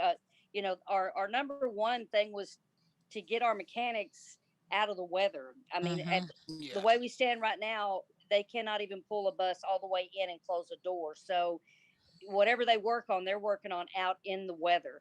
So to have, this with two bays where they could pull two buses in at one time, and then also the drive-through bay, this is a big wish list right here for us. So this is not anything anybody's settling for or thinking, oh, we're going to need bigger later. This was like top of the line. We have, the area where they can still work on the white fleet, which is our existing area right now. But then to have the two bays and the drive-through bays, and then being able to park the buses in the middle. I mean, we have a great where we can expand, and as we get more buses and as the plan goes through in years to come, where we have the portable down there and everything. But this was our top priority to get, just so we can get our mechanics out of the weather, where they can work on and maintain the buses in a better environment. Well, how do you feel about the bus parking lot being left as is, as opposed to asphalt? I mean, there's certainly a lot of potholes and stuff there now. Well, we do have a lot of potholes, just basically mostly just at the gate. If we had to leave it on rock and not asphalt, we could get by with that. I mean, it's not like we don't have a lot of problem with buses getting stuck in the mud or anything to that effect. So where the buses will be parked in the middle, that is our best, asphalt and area anyway. Oh, okay. Okay. There was some question also, Kelly, about the angling of the buses versus the head-to-head. There was also a question or a comment made about them being backed instead of head-to-head, kind of head to back, all pointing in one direction. What I guess the question would be, is the angle, which is easier, and I understand your staff prefers, is it worth losing those spaces, I guess, to have that? It is very much easier. Things just coming from a district with 400 buses, pulling out and pulling in, and the whole keeping things flowing. The angled was a lot better. Now where we stand, at 40 to 50 buses, they're still having to back the buses out, even if if they're parked head to head. So that wouldn't be as big of a deal as it is at a larger district. You know, it's a kind of a slower pace trying to get everybody in and out as it was, you know, from where I came from. So they could park head to head. I do believe, you know, backing out and just having the one way around the parking lot, that I think that makes a huge difference. Of course, backing out at an angle is a lot easier in a bus as opposed to um, backing straight out. But you know, if you have enough room to back straight out and everybody, you know, goes in one direction or around the parking lot, head to head wouldn't hinder anything that much. Um, you know, parking at an angle would definitely be my choice. But like I said, with, you know, we don't have 400 buses, so we could surely park head to head and do just fine with that. What about if you had parked angled until your fleet got bigger over the 50 amount, 52, I guess is what it was, 52 at an angle? Would you then be able to convert back to straight if you needed the space so that you could have more buses parked in the middle? Of course we could. I mean, that would just be, you know, remarking, you know, parking lines and the way it's done. So I don't think it would be that big of a problem. As we expand, we could change, you know, change the way we do it would not be hard. Another option, I guess, could be, and this is all completely hypothetical, and I guess this question is for Lance, is it possible if the middle school was to no longer be, because currently that old football field is used for middle school practices. If the middle school was no longer in that location at the same time this expansion was done, is it possible to add bus space in the current football practice field, and so they can continue to be angled, and then that will give us plenty of room? Absolutely. Absolutely. If you could pick up that field, there's a great deal of property on the other side of the bleachers from the existing bus yard. So you're exactly right, Dr. Liggins. You could double your fleet in that same area. And that's what we would love to double our fleet.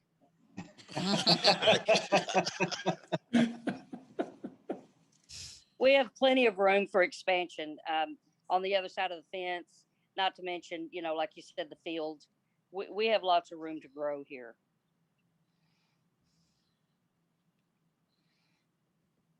My question is for Dr. Anderson. Didn't we approve upgrades for the transportation facility at the end of last year for this budget? And how much was that? It was, I think we set money aside kind of in fund balance. It wasn't actually, hasn't been actually pulled into the budget, but yes, you guys set money aside. I believe, and Carrie can correct me, I believe it was $250,000 that we talked about. I know that, and I don't think I saw it on this that Lance was showing, but when you take into account the architect's cost, testing, and you know, possible equipment we'd have to buy, et cetera, I think that number ran up the other day to 311,000. We said there was some money from that could probably be backed out, but you're probably talking between 250 and 300,000, depending on where bids come in, if you're just doing the two mechanics bays. And one of the questions I had for Lance when we talked through this process is, when you're talking about adding that wash bay, which I believe we all agreed was needed, and that's part of that conversation that came from talking with Austin and Kelly and bus drivers and everybody else. Even if we couldn't afford to do that now, can we design that building so that we can add that on later? Do some of what we need to be able to add that bay on if, say, we did a bond at a later date and can include some of these things in that bond.